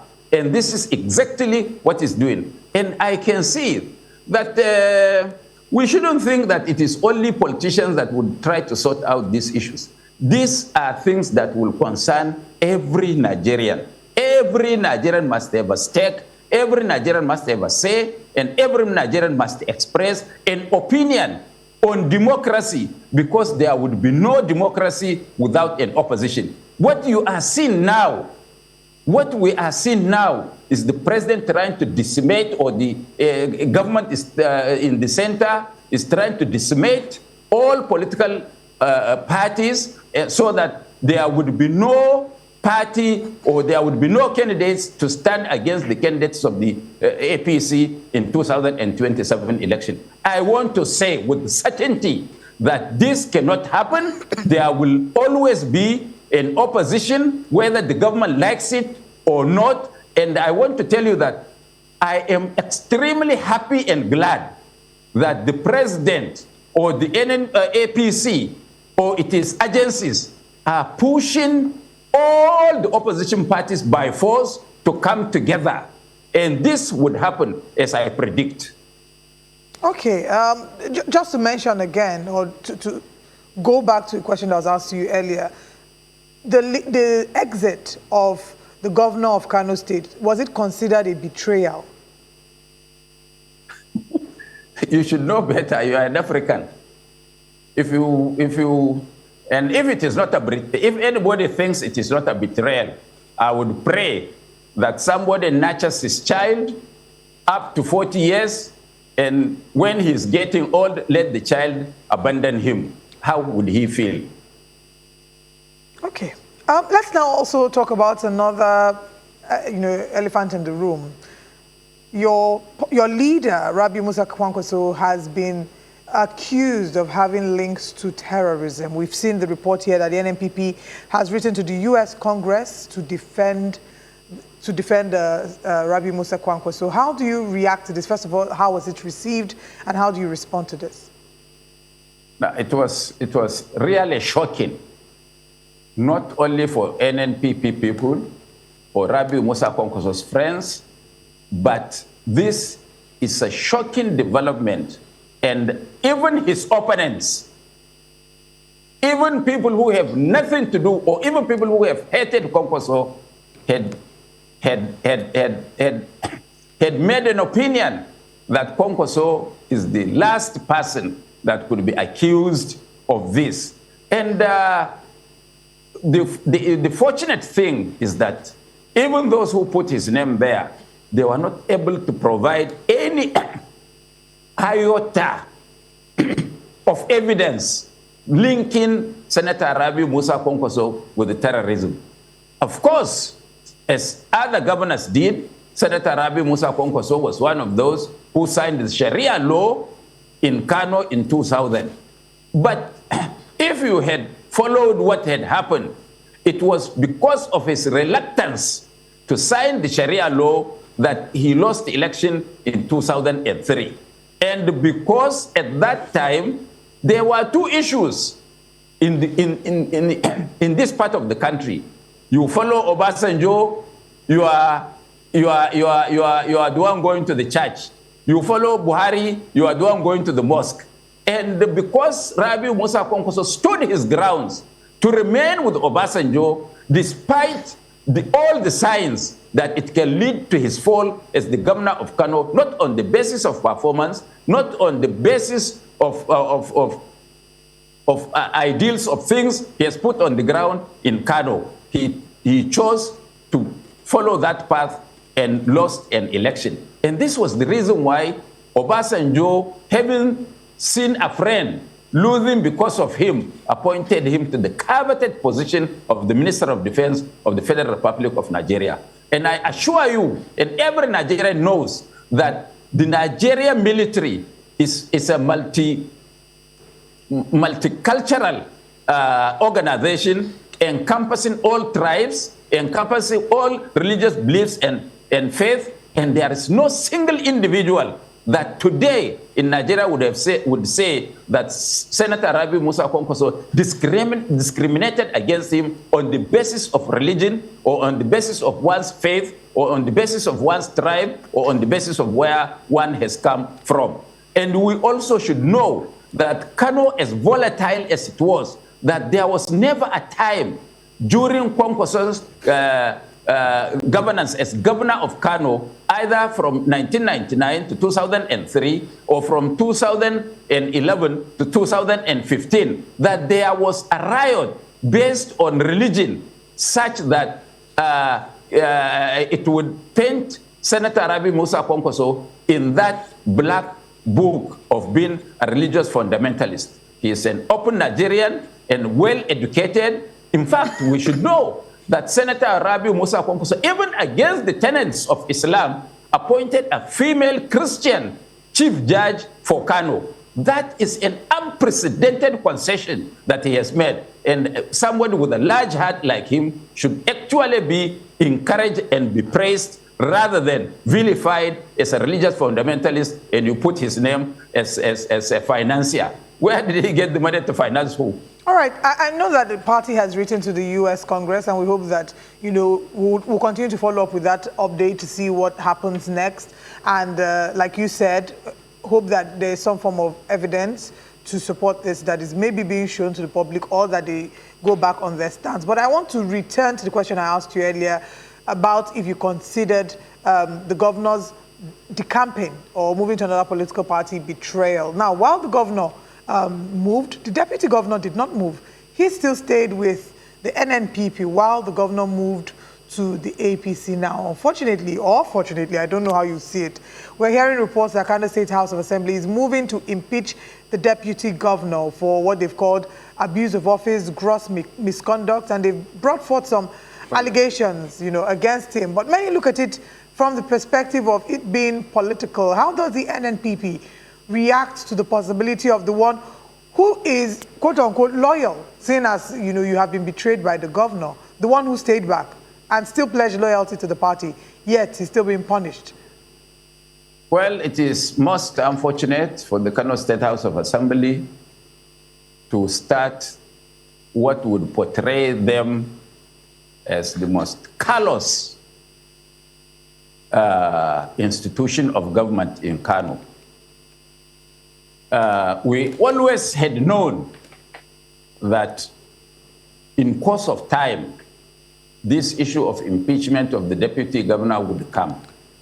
And I want to say categorically that just 2 days ago, at around 2 a.m., the deputy governor phoned the leader of the party and told him that he has been meeting with some members of the State House of Assembly who had come to meet him as friends and asked and told him the day before yesterday, and told him that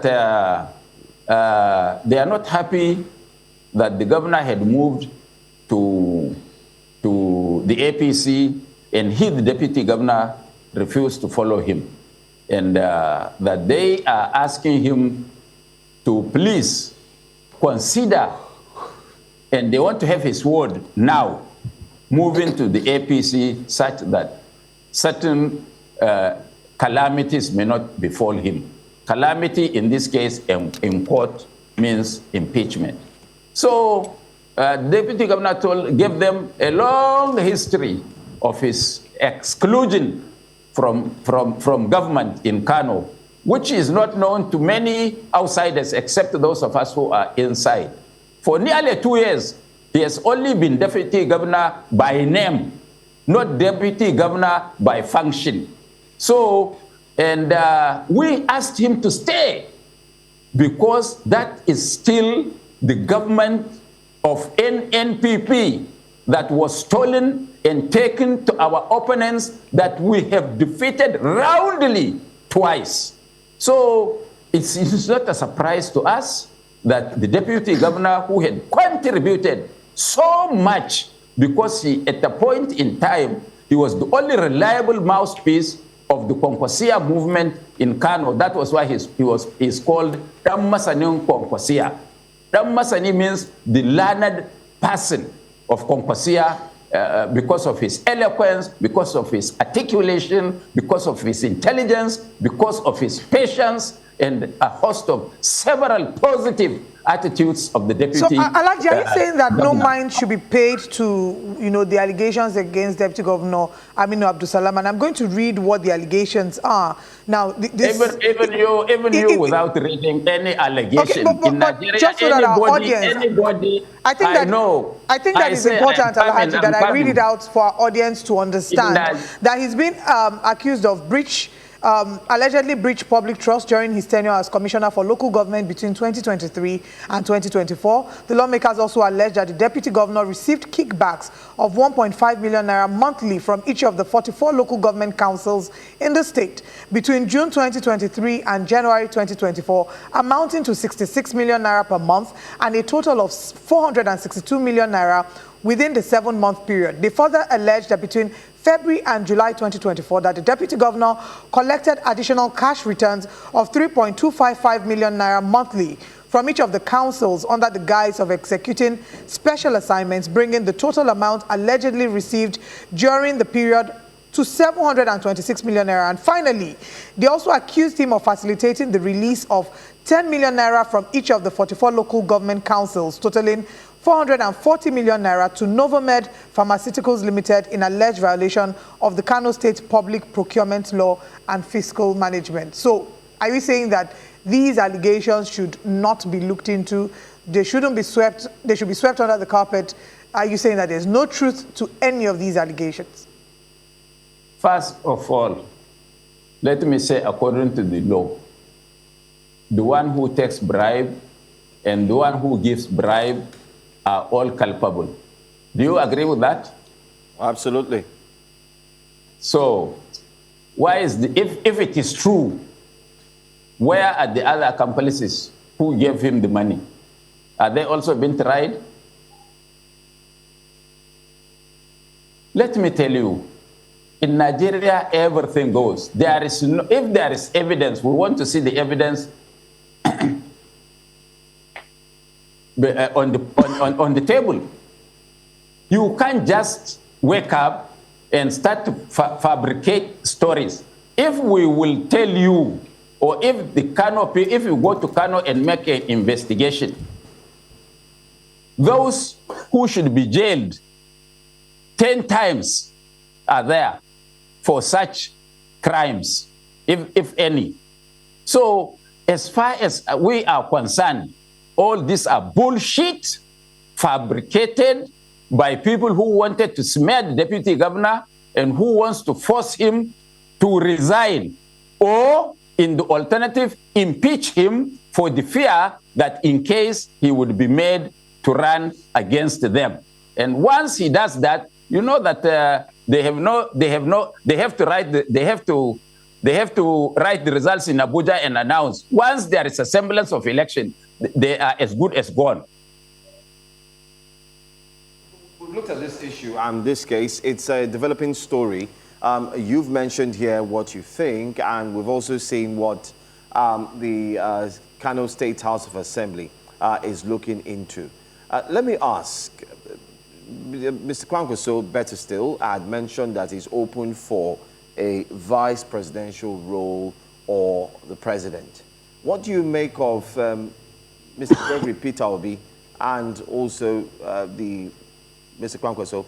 There are rumors that these two would likely make a good impact come 2027. Well, let me come out clean on these issues. We had been talking to several politicians, Peter Obi, Jonathan, Rotimi Amechi, and a host of others. Whatever is it is the wish of Nigerians. 90% of Nigerians who don't see anything good in the administration of Senator Bola Ahmed Tinubu believe that only a combination of either Obi Kwankwaso or Jonathan Kwankwaso would uproot the party. So, and in politics, there is nothing impossible. For now, there is nothing on the ground to suggest or to say with certainty that this is going to happen. But it is the wish of every Nigerian, including myself, and I want to extend, including you people, that we should pray very hard for the sake of Nigeria, for the survival of Nigeria, that one of these combinations take effect such that we can get, we will make a good riddance to a bad government in this country. We're neutral. But let's talk about your recent removal as the chairman of the governing board of the Kaduna State Polytechnic. Do you think he's politically motivated? And what's your current relationship with Governor Abba Yusuf? I think you ought to know that Abba Yusuf was our boy. If we worked for him more than he worked for himself. And in fact, what happened was that the greatest contribution Abba Yusuf did to this ticket was to go and receive certificate of return as governor of Kano. Every other thing, we did it for him, and God knows that. And he can't deny that because the people of Kano also know that. I have been accused severally, but in their letter of removing me, they thanked me for a job well done, but they are relieving me for political reasons. I ever knew, and they just took a bait because I wanted to find out how large is their heart, because I remained as chairman instead of resigning, because I believed that up to now, the government of Kano is the government of NNPP, and we are entitled to anything positive coming out of that government.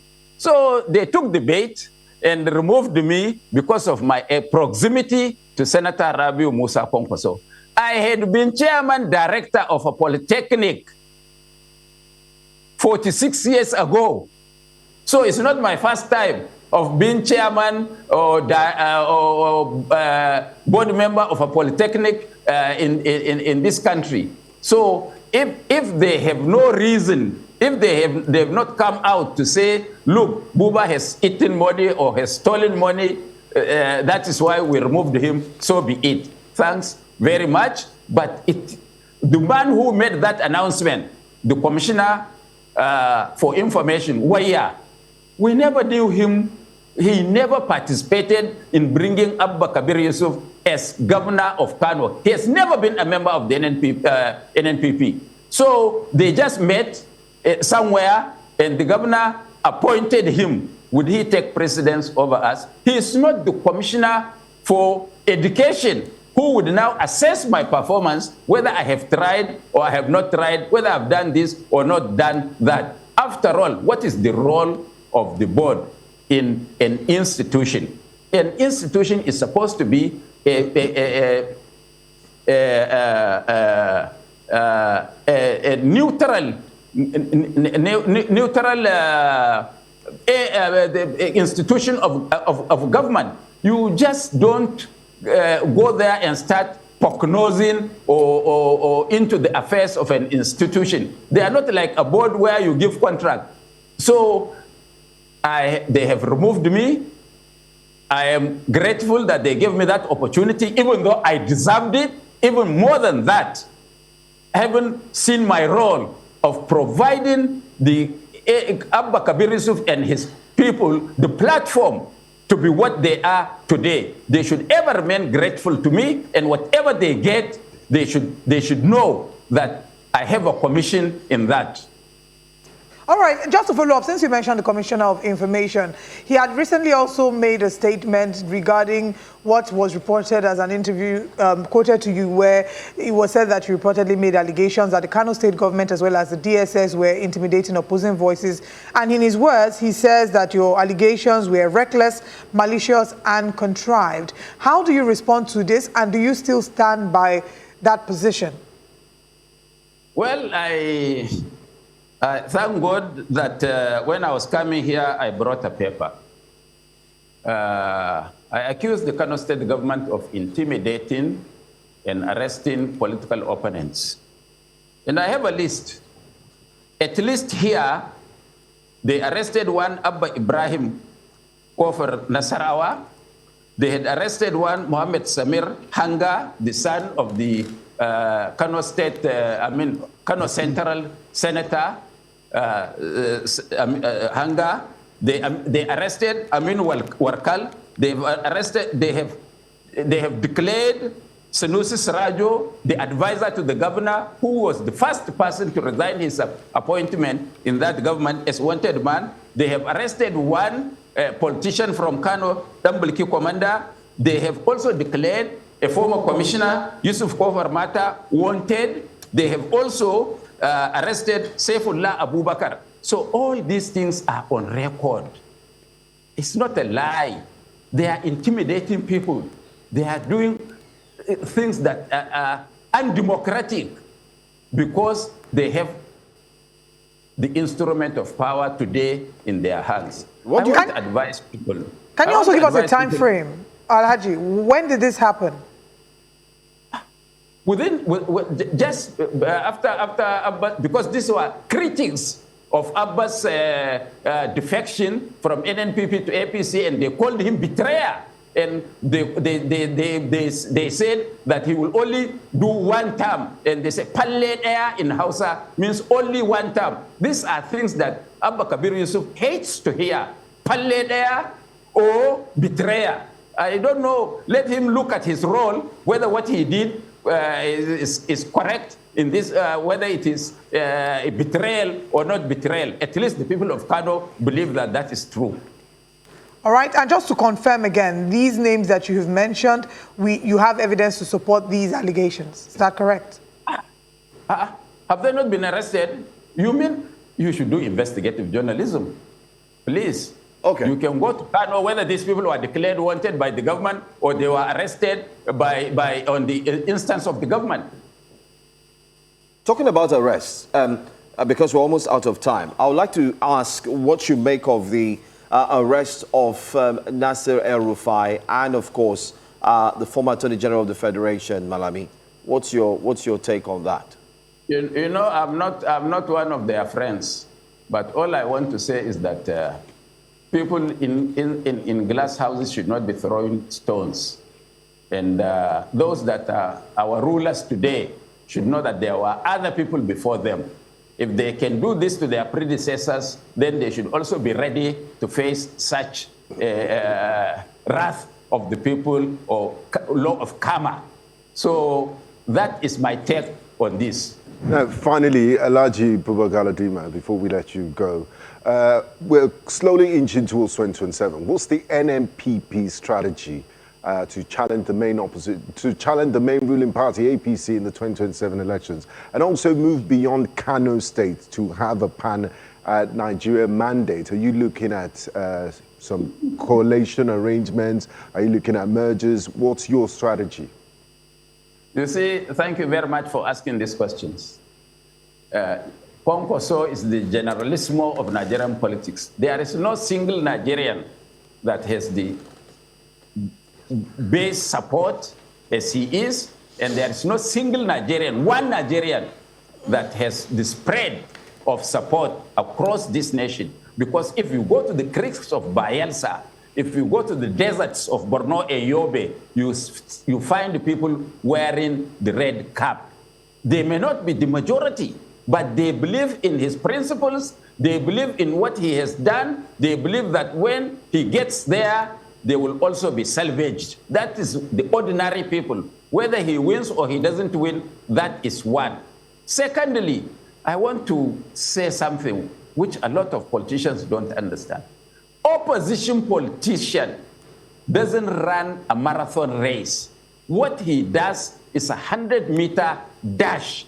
Because if you start early, you will be exhausted before when you need the energy to brace the tape. So our strategy is to talk to people under the table for now, and when we come out, there is no killing the beetle. All right. Thank you so much for speaking with us live from our studios in Abuja, Alhaji Buba Galadima. It's a lot that we've been able to unearth, and we do hope that you grant us your time again, especially as we move closer to the primaries and eventually the elections. Thank you so much. Thank you very much, but find 1 hour for me, not 30 minutes. No problem. All right, we'll do it special. We would have 2 hours for you. We're very happy to. Thank you very much. Thank you. Have a great weekend. All right. Thank you. We'll go to a quick break. When we come back, we'll be going to Anambra State. We also have another special in place of our newspaper front pages. We'll talk about the recent issues that's actually affecting some traders and not forgetting to the state as a whole. Stay with us.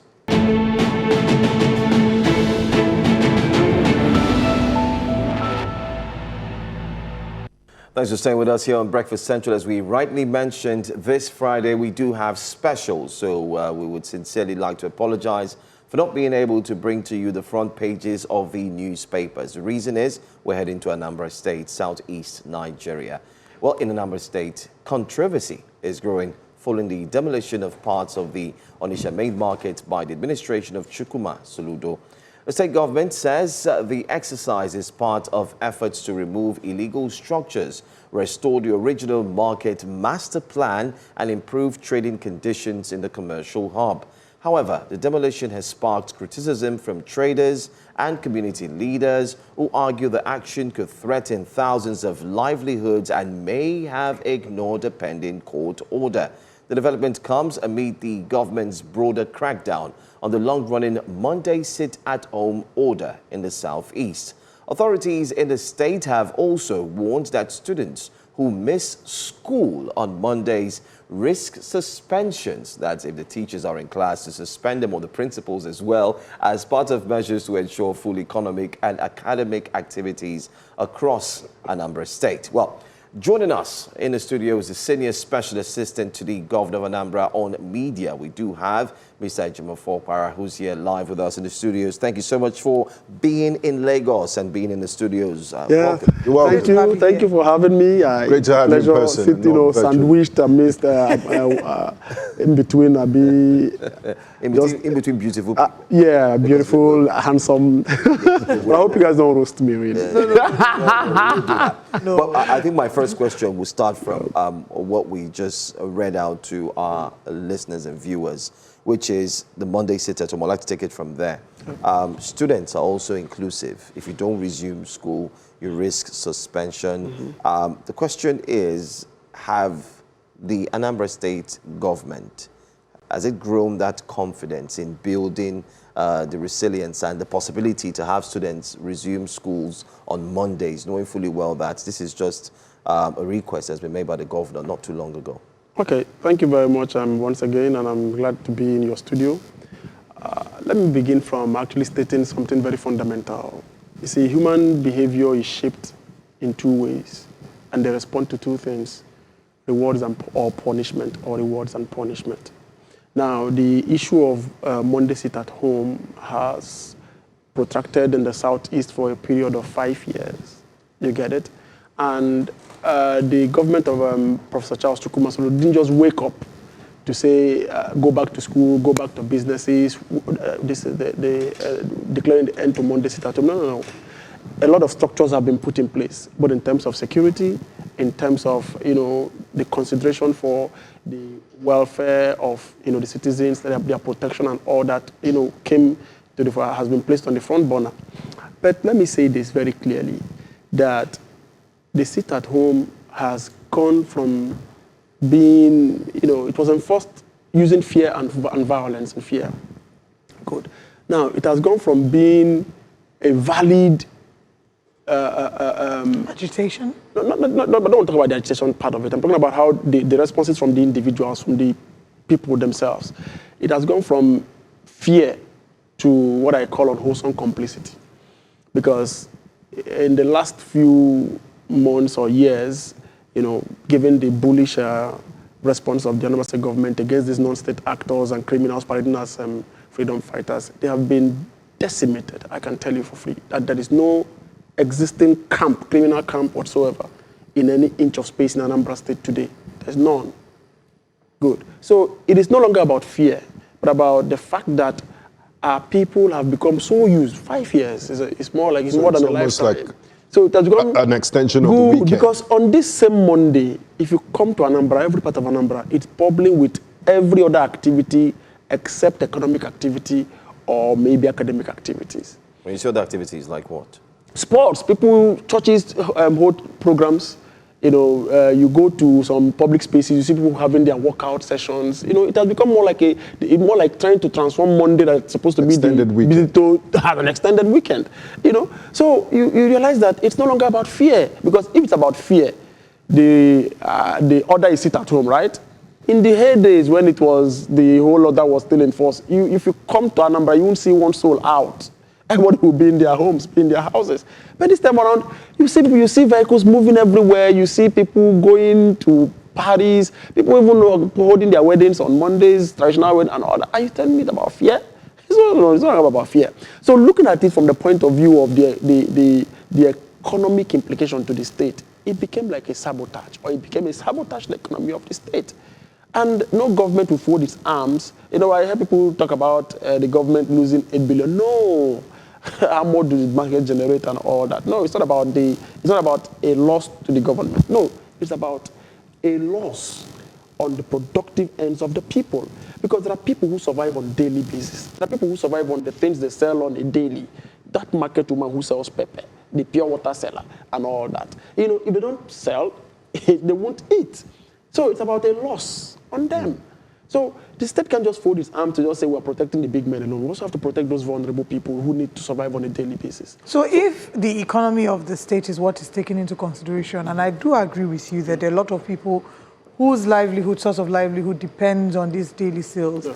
I think that same argument can be extended to the demolition of structures in the market as well, where we've heard market people share their experiences saying that this is their source of livelihood being demolished. Mm-hmm. There was a report of somebody who collapsed after hearing that his store was demolished, especially because there was a pending court order saying that all parties, should return to status quo, that the matter should return to status quo pending the determination of the substantive suit, which was scheduled for the 16th of March, yet demolition already commenced before the court hearing. Okay, first of all, let me state it clearly that that demolition was undertaken by the Onitsha North local government, and if you look at the court order, the Onitsha local government is not a party to that suit or to that order. So, in all intent and purposes, we are a law abiding and respecting But government. it wasn't just it was the... So you're absolving the state government of well, responsibility. Exactly, that's what it is. So is it not, did the order not read the government and all parties interested? No. The order, those who have gone to fight the order should avail you of the order. You look at it strictly, there is nothing connecting the Onitsha North local government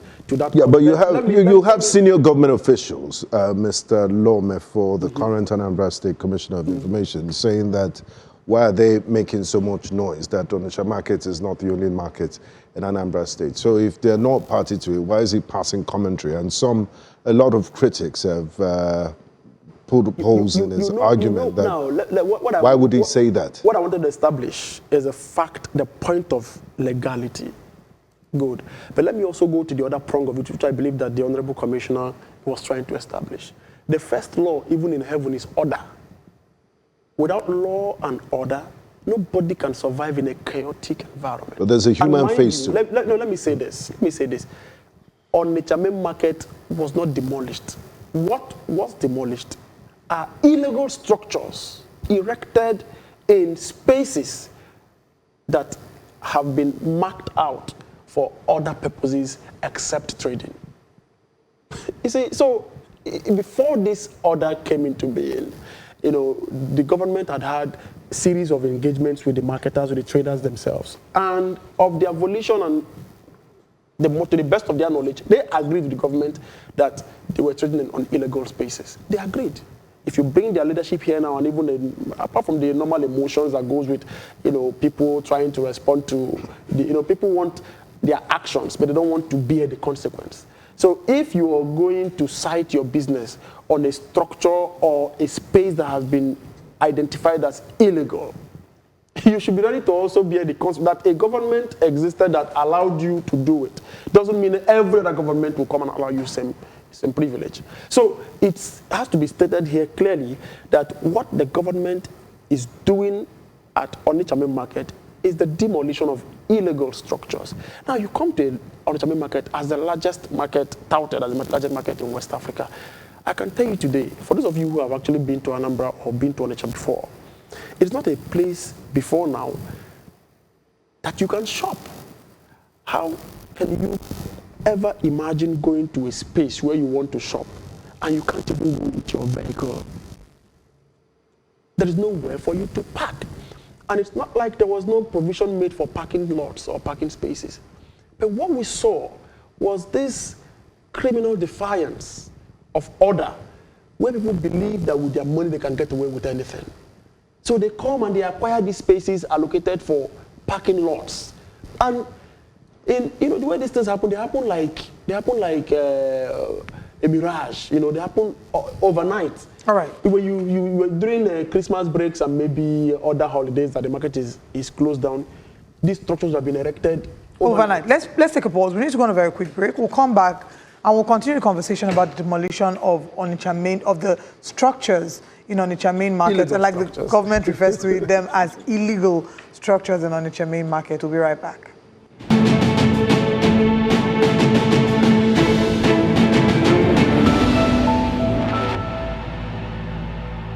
Welcome back to Breakfast Central. We're still looking at the demolition of structures in Onitsha. Like I did say earlier, the government refers to them as legal structures in Onitsha Main Market. And, before we went on that break, you were explaining a number of things, but I want to take you back a little bit to your statement when you said earlier that it's not the government that is demolishing, it's not the governor, that it is the mayor.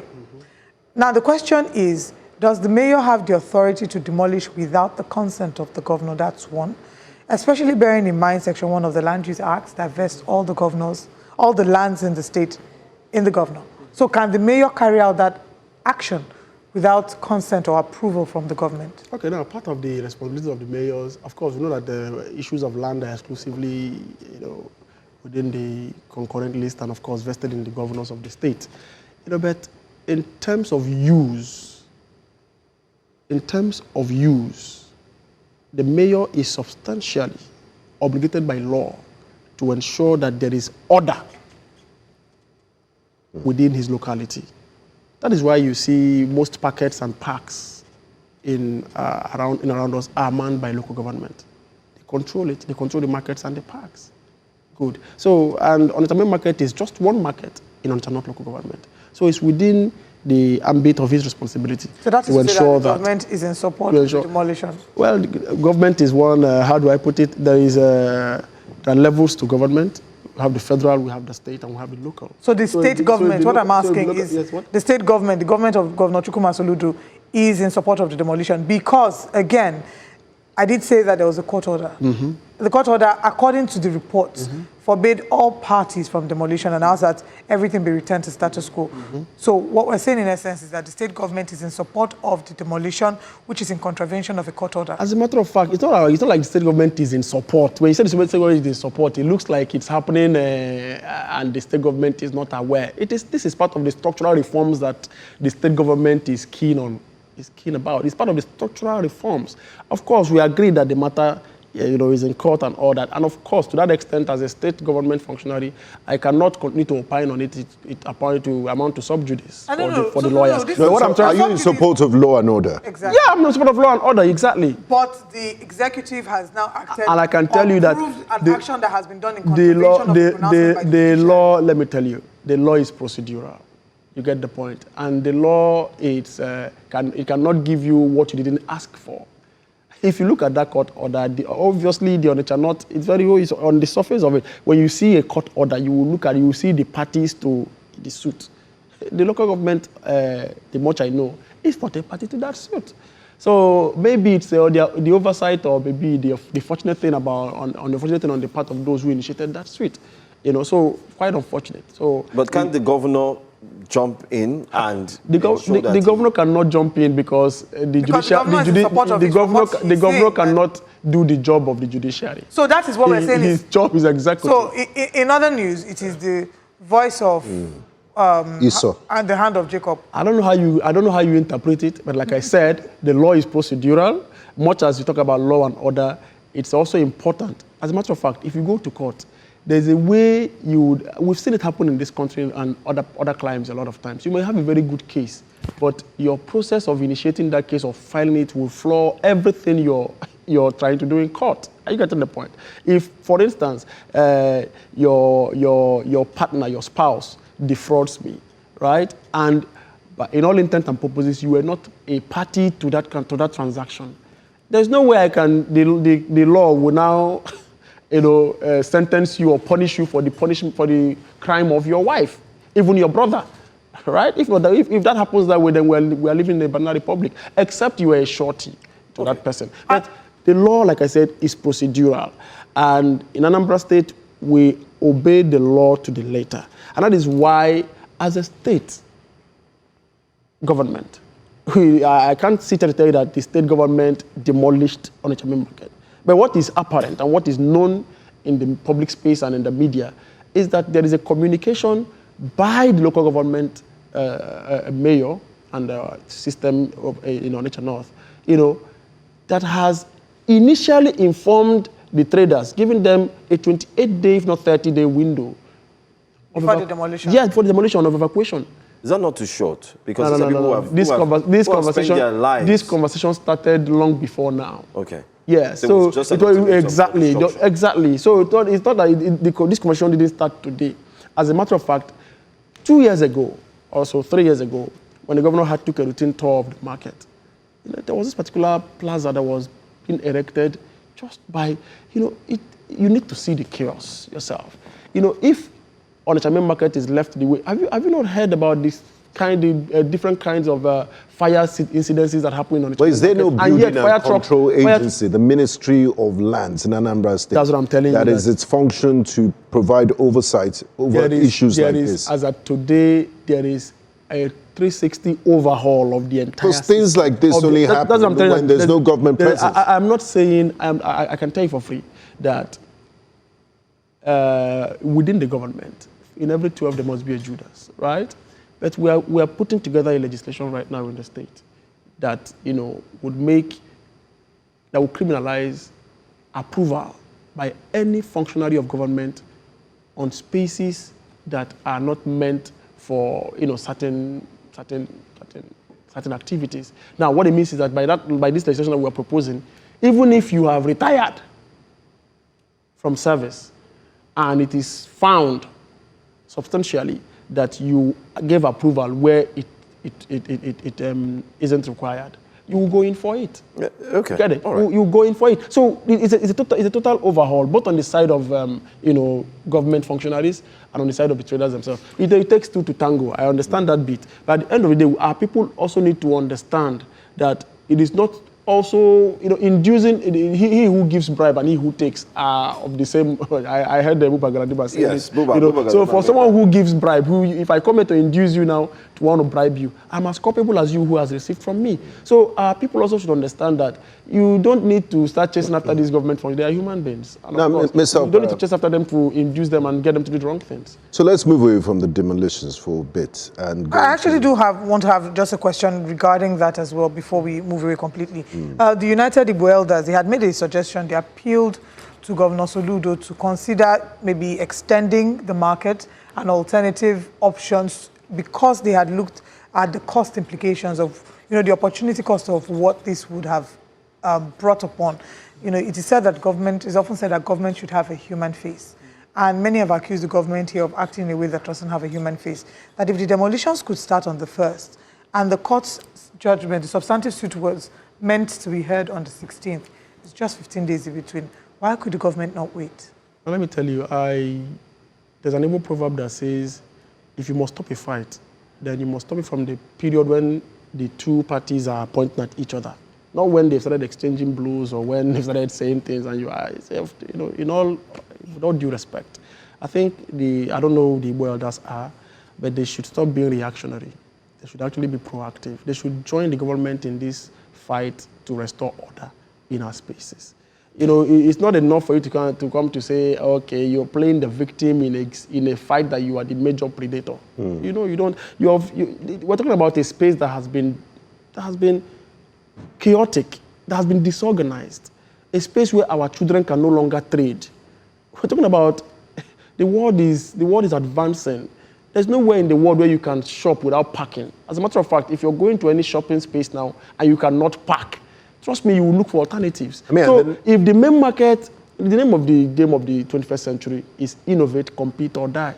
And with the way the main market is structured today, if there is no 360 innovative endeavor to salvage main market, how we're saying now, it will even be worse, because which is better?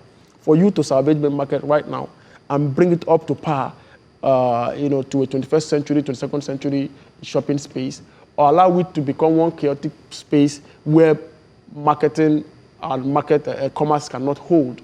So we all have our alternatives. So, and we are for government that is saddled with responsibility of ensuring law and order in the state, they have chosen what I believe is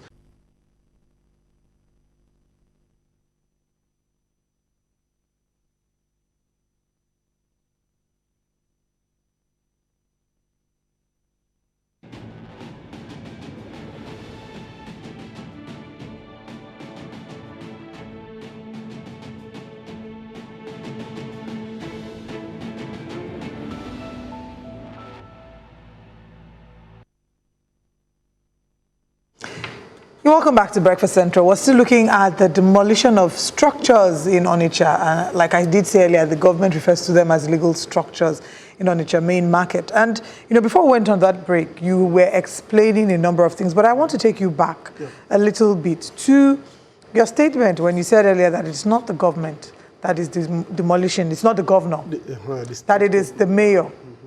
Now, the question is, does the mayor have the authority to demolish without the consent of the governor? That's one. Especially bearing in mind Section 1 of the Land Use Act that vests all the governors, all the lands in the state in the governor. So can the mayor carry out that action without consent or approval from the government? Okay, now part of the responsibility of the mayors, of course, we know that the issues of land are exclusively, within the concurrent list and of course vested in the governors of the state. But in terms of use, the mayor is substantially obligated by law to ensure that there is order within his locality. That is why you see most pockets and parks around us are manned by local government. They control it. They control the markets and the parks. Good. So, and Onitsha Main Market is just one market in Onitsha North local government. So it's within the ambit of his responsibility So that is to to say ensure that the government is in support of the demolition. Well, the government is one, how do I put it? There are levels to government.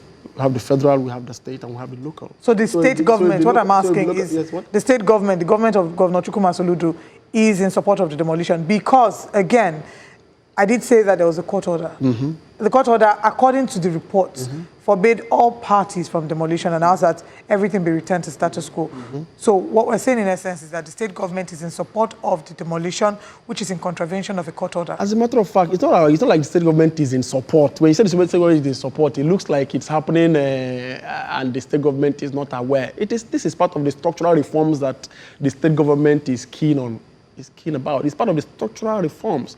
Of course, we agree that the matter is in court and all that. And of course, to that extent, as a state government functionary, I cannot continue to opine on it. It amount to sub judice for the lawyers. Are you in support of law and order? Exactly. Yeah, I'm in support of law and order, exactly. But the executive has now acted And I can tell you that an action that has been done in contravention of the pronouncement by the law, let me tell you, the law is procedural. You get the point. And the law, it cannot give you what you didn't ask for. If you look at that court order, obviously the Onitsha North, it's on the surface of it. When you see a court order, you will see the parties to the suit. The local government, the much I know, is not a party to that suit. So maybe it's the oversight, or maybe the fortunate thing on the part of those who initiated that suit.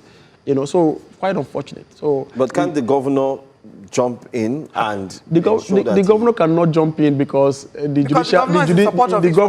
governor cannot do the job of the judiciary. So that is what we're saying. His job is executive. So in other news, it is the voice of Esau and the hand of Jacob. I don't know how you interpret it, but like I said, the law is procedural. Much as you talk about law and order, it's also important. As a matter of fact, if you go to court, there's a way we've seen it happen in this country and other climes a lot of times. You may have a very good case, but your process of initiating that case or filing it will flaw everything you're trying to do in court. Are you getting the point? If, for instance, your partner, your spouse, defrauds me, right? But in all intents and purposes, you were not a party to that transaction. There's no way the law will now sentence you or punish you for the crime of your wife, even your brother, right? If that happens that way, then we are living in a banana republic, except you are a shorty to that person. But the law, like I said, is procedural. And in Anambra State, we obey the law to the letter. And that is why, as a state government, I can't sit and tell you that the state government demolished Onitsha Main Market. But what is apparent and what is known in the public space and in the media is that there is a communication by the local government mayor and the system in Onitsha North, that has initially informed the traders, giving them a 28-day, if not 30-day window. Before the demolition? Yes, for the demolition of evacuation. Is that not too short? Because no. This conversation started long before now. Okay. Yeah, so exactly. So it's not that this conversation didn't start today. As a matter of fact, 2 years ago, or so 3 years ago, when the governor took a routine tour of the market, there was this particular plaza that was being erected just by, you need to see the chaos yourself. If Onitsha Main Market is left the way, have you not heard about this different kinds of fire incidences that happen in Onitsha? But is there no building and control agency, the Ministry of Lands in Anambra State? That's what I'm telling you. That is its function to provide oversight over issues like this. As of today, there is a 360 overhaul of the entire Because things like this only happen when there's no government presence. I'm not saying, I can tell you for free that within the government, in every 12 there must be a Judas, right? But we are putting together a legislation right now in the state that would criminalize approval by any functionary of government on spaces that are not meant for certain activities. Now, what it means is that by this legislation that we are proposing, even if you have retired from service and it is found substantially that you gave approval where it isn't required, you will go in for it. Yeah, okay. Get it? All right. You go in for it. So it's a total overhaul, both on the side of government functionaries and on the side of the traders themselves. It takes two to tango. I understand that bit. But at the end of the day, our people also need to understand that it is not also, inducing, he who gives bribe and he who takes are of the same. I heard the Buba Galadiba say Yes, this. Buba So for Galadiba. someone who gives bribe, if I come here to induce you now to want to bribe you, I'm as culpable as you who has received from me. So people also should understand that you don't need to start chasing after these government funds. They are human beings. And of course, you don't need to chase after them to induce them and get them to do the wrong things. So let's move away from the demolitions for a bit. And I actually want to have just a question regarding that as well before we move away completely. The United Igbo Elders, they had made a suggestion. They appealed to Governor Soludo to consider maybe extending the market and alternative options because they had looked at the cost implications of, the opportunity cost of what this would have brought upon. It is said that it's often said that government should have a human face. And many have accused the government here of acting in a way that doesn't have a human face. That if the demolitions could start on the 1st, and the court's judgment, the substantive suit was meant to be heard on the 16th, it's just 15 days in between. Why could the government not wait? Well, let me tell you, there's an Igbo proverb that says, if you must stop a fight, then you must stop it from the period when the two parties are pointing at each other. Not when they've started exchanging blows or when they've started saying things and you are, with all due respect. I think I don't know who the Igbo elders are, but they should stop being reactionary. They should actually be proactive. They should join the government in this fight to restore order in our spaces. It's not enough for you to come to say, okay, you're playing the victim in a fight that you are the major predator. We're talking about a space that has been chaotic, that has been disorganized, a space where our children can no longer trade. We're talking about the world is advancing. There's nowhere in the world where you can shop without parking. As a matter of fact, if you're going to any shopping space now and you cannot park, trust me, you will look for alternatives. If the main market, the name of the game of the 21st century is innovate, compete, or die. And with the way the main market is structured today, if there is no 360 innovative, endeavor to salvage main market, how we're saying now, it will even be worse, because which is better for you to salvage main market right now and bring it up to par, to a 21st century, 22nd century shopping space, or allow it to become one chaotic space where marketing and commerce cannot hold. So we all have our alternatives. So, and we are for government that is saddled with responsibility of ensuring law and order in the state, they have chosen what I believe is the least, the lesser evil. Of course, and then health and safety concerns. Yeah. There's a fire incident, where would they park? Where would they park? And issues like that. But moving away from the fire, from the demolition to politics. The president was in your state last year, President Bola Ahmed Tinubu. He has a very amiable relationship with your governor, very chummy.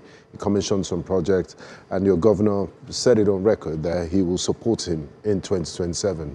The last time I checked, your governor is a member of the All Progressive Grand Alliance, and that's a party that would, in its own right, also produce a presidential candidate through its convention. But your governor didn't even wait for that to happen. He had promised President Tinubu he will support him. Is that not, many have interpreted it as anti-party and a betrayal of the principles of APGA. How do you respond to that? Okay, well, I'm happy that I don't just sit here as the SSA to the governor of New Media. I also sit here as National Public Secretary of the party. So I think I'm also in the best position to be able to provide some APGA. Of APGA, yes. Nationally, yeah. So I'm Great. also in the best position to provide some insights into your question. Now, first of all, in 2011, as far back as 2011, APGA has an unwritten convention. And that, as of 2011, Soludo was not the governor. APGA had an unwritten convention to always support the party at the center.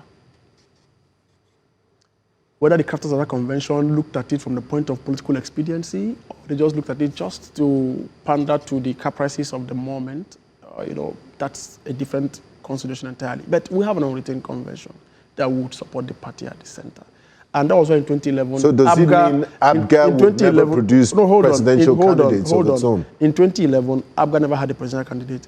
They adopted Goodluck Jonathan as his presidential candidate. And the governor then was Peter Obi. Good. So now you bring it down here, and if you look at it from other subsequent elections, it has always happened, in that way. Now, Governor Soludo has not, been shy of the fact that both of them, both the governor and the president, they've not been shy of the fact of bringing out their relationship to the public space. Everybody, like you mentioned, know that they are friends and all that. But beyond the fact of their friendship, in ABGA of today, we have Governor Soludo as our national leader, and in that pecking order, he is the third national leader of the party. After Dimojuku, then you had the former Governor Willie Obiano, then he as the third national leader of the party.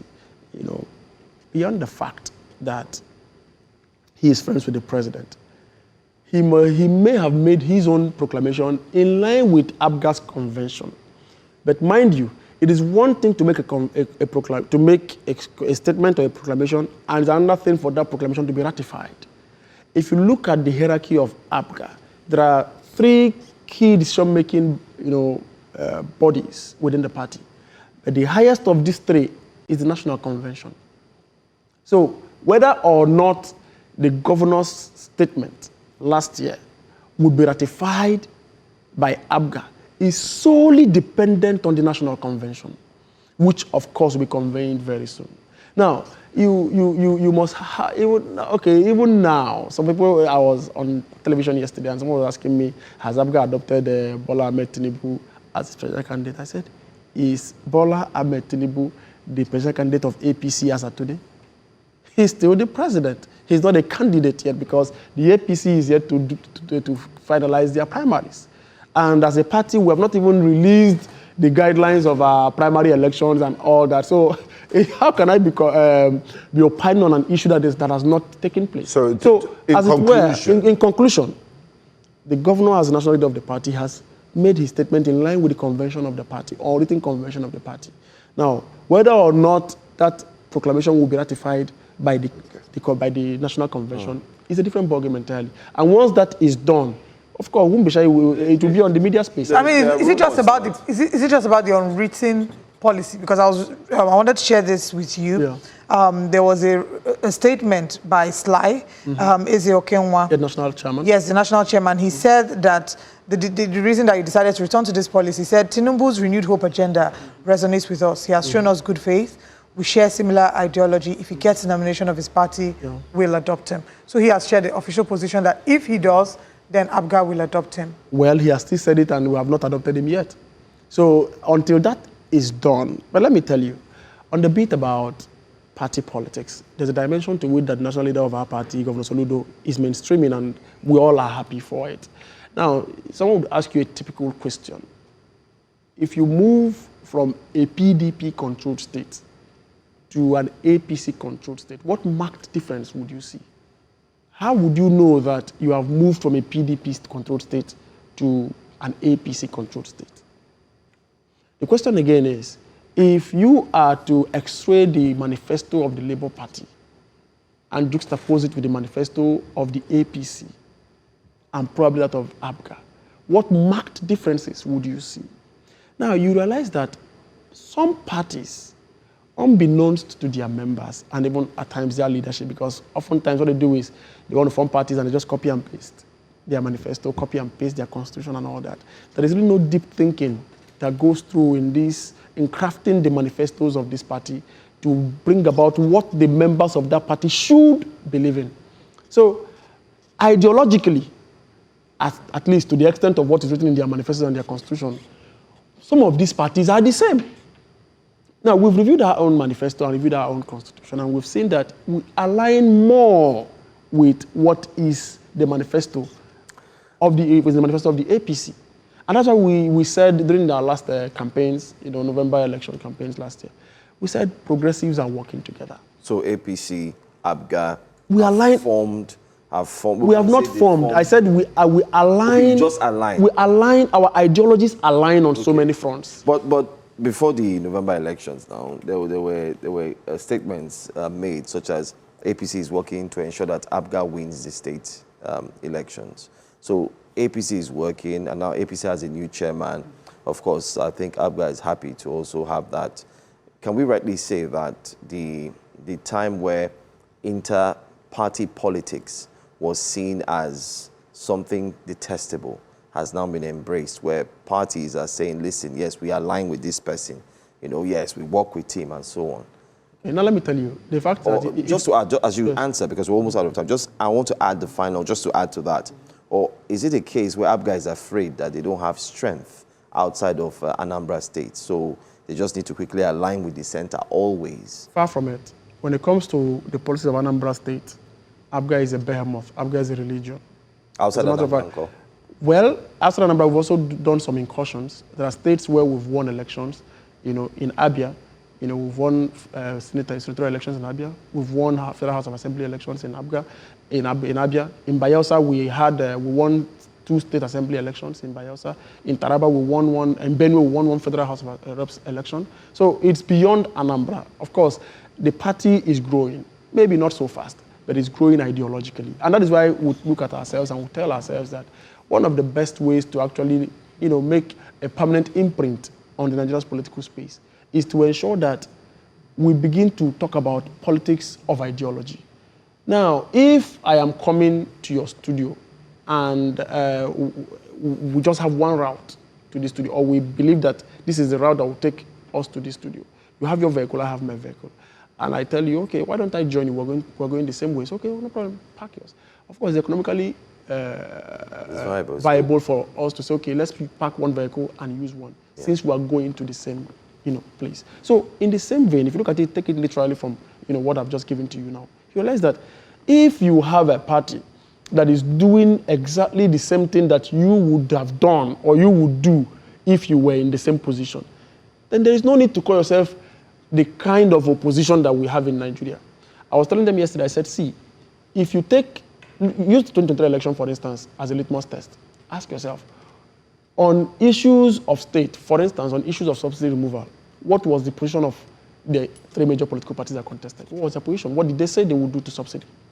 What was their position? What was their position on tax reforms? You get the point. Now you ask yourself, somebody comes and tells you, okay, I will remove subsidy. It's criminal. Never say, I will remove. Then a president comes and says subsidy is gone. And you say, no, it's too fast. No, why did you do it? But you agreed that subsidy is criminal and that is scam. So why allow criminality fester a day longer?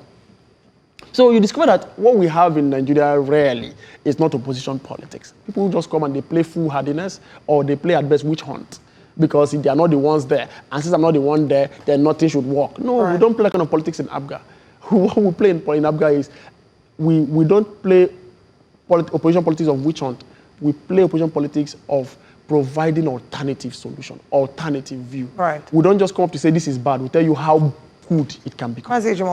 We certainly have enjoyed speaking with you, and we wish Anambra all the best. We will continue to follow up with the demolition of the legal structures, and if there are reliefs available, we do not know, but we hope that we can follow up with you, especially when we have the 16th of March, when we hear the substantive suit. I hope that you can help us ensure that we can have a conversation with Governor Soludo, so we can hear directly from It's a done deal. I mean, with Mr. Jimofa Okwara here. It's a done deal. There's no problem. We have your bureau chiefs in Anambra State, so of course we work with you. I mean, by your words, you work with. That's why you align. So you want to align with people, because the people who want to hear from the horse. You've done fantastically well in speaking, but want to hear from the governor himself. So let's see if that alignment is true or is not a brain box. How did they say it? Very important. This is how we wrap things up. Thank you for joining us this week. To everyone who's joined us virtually, physically, our online audience, our YouTube commenters, thank you to all our guests. We'll be back again on Monday. Jasiri comes up next. I wrap this up by specially celebrating Adenike Oyetunde Lawal, who's the Managing Director of Lagos State Office of Disability Affairs, LASODA. She's just turned 40. She's a friend of the house. She's a friend of the house. Yes, and a wife of the house. So happy birthday, Adenike Oyetunde Lawal. We'll see you again on Monday. Have a wonderful day. Thank you so much for joining us. Bye-bye, everyone. Thank you. Bye. Jasir is up next.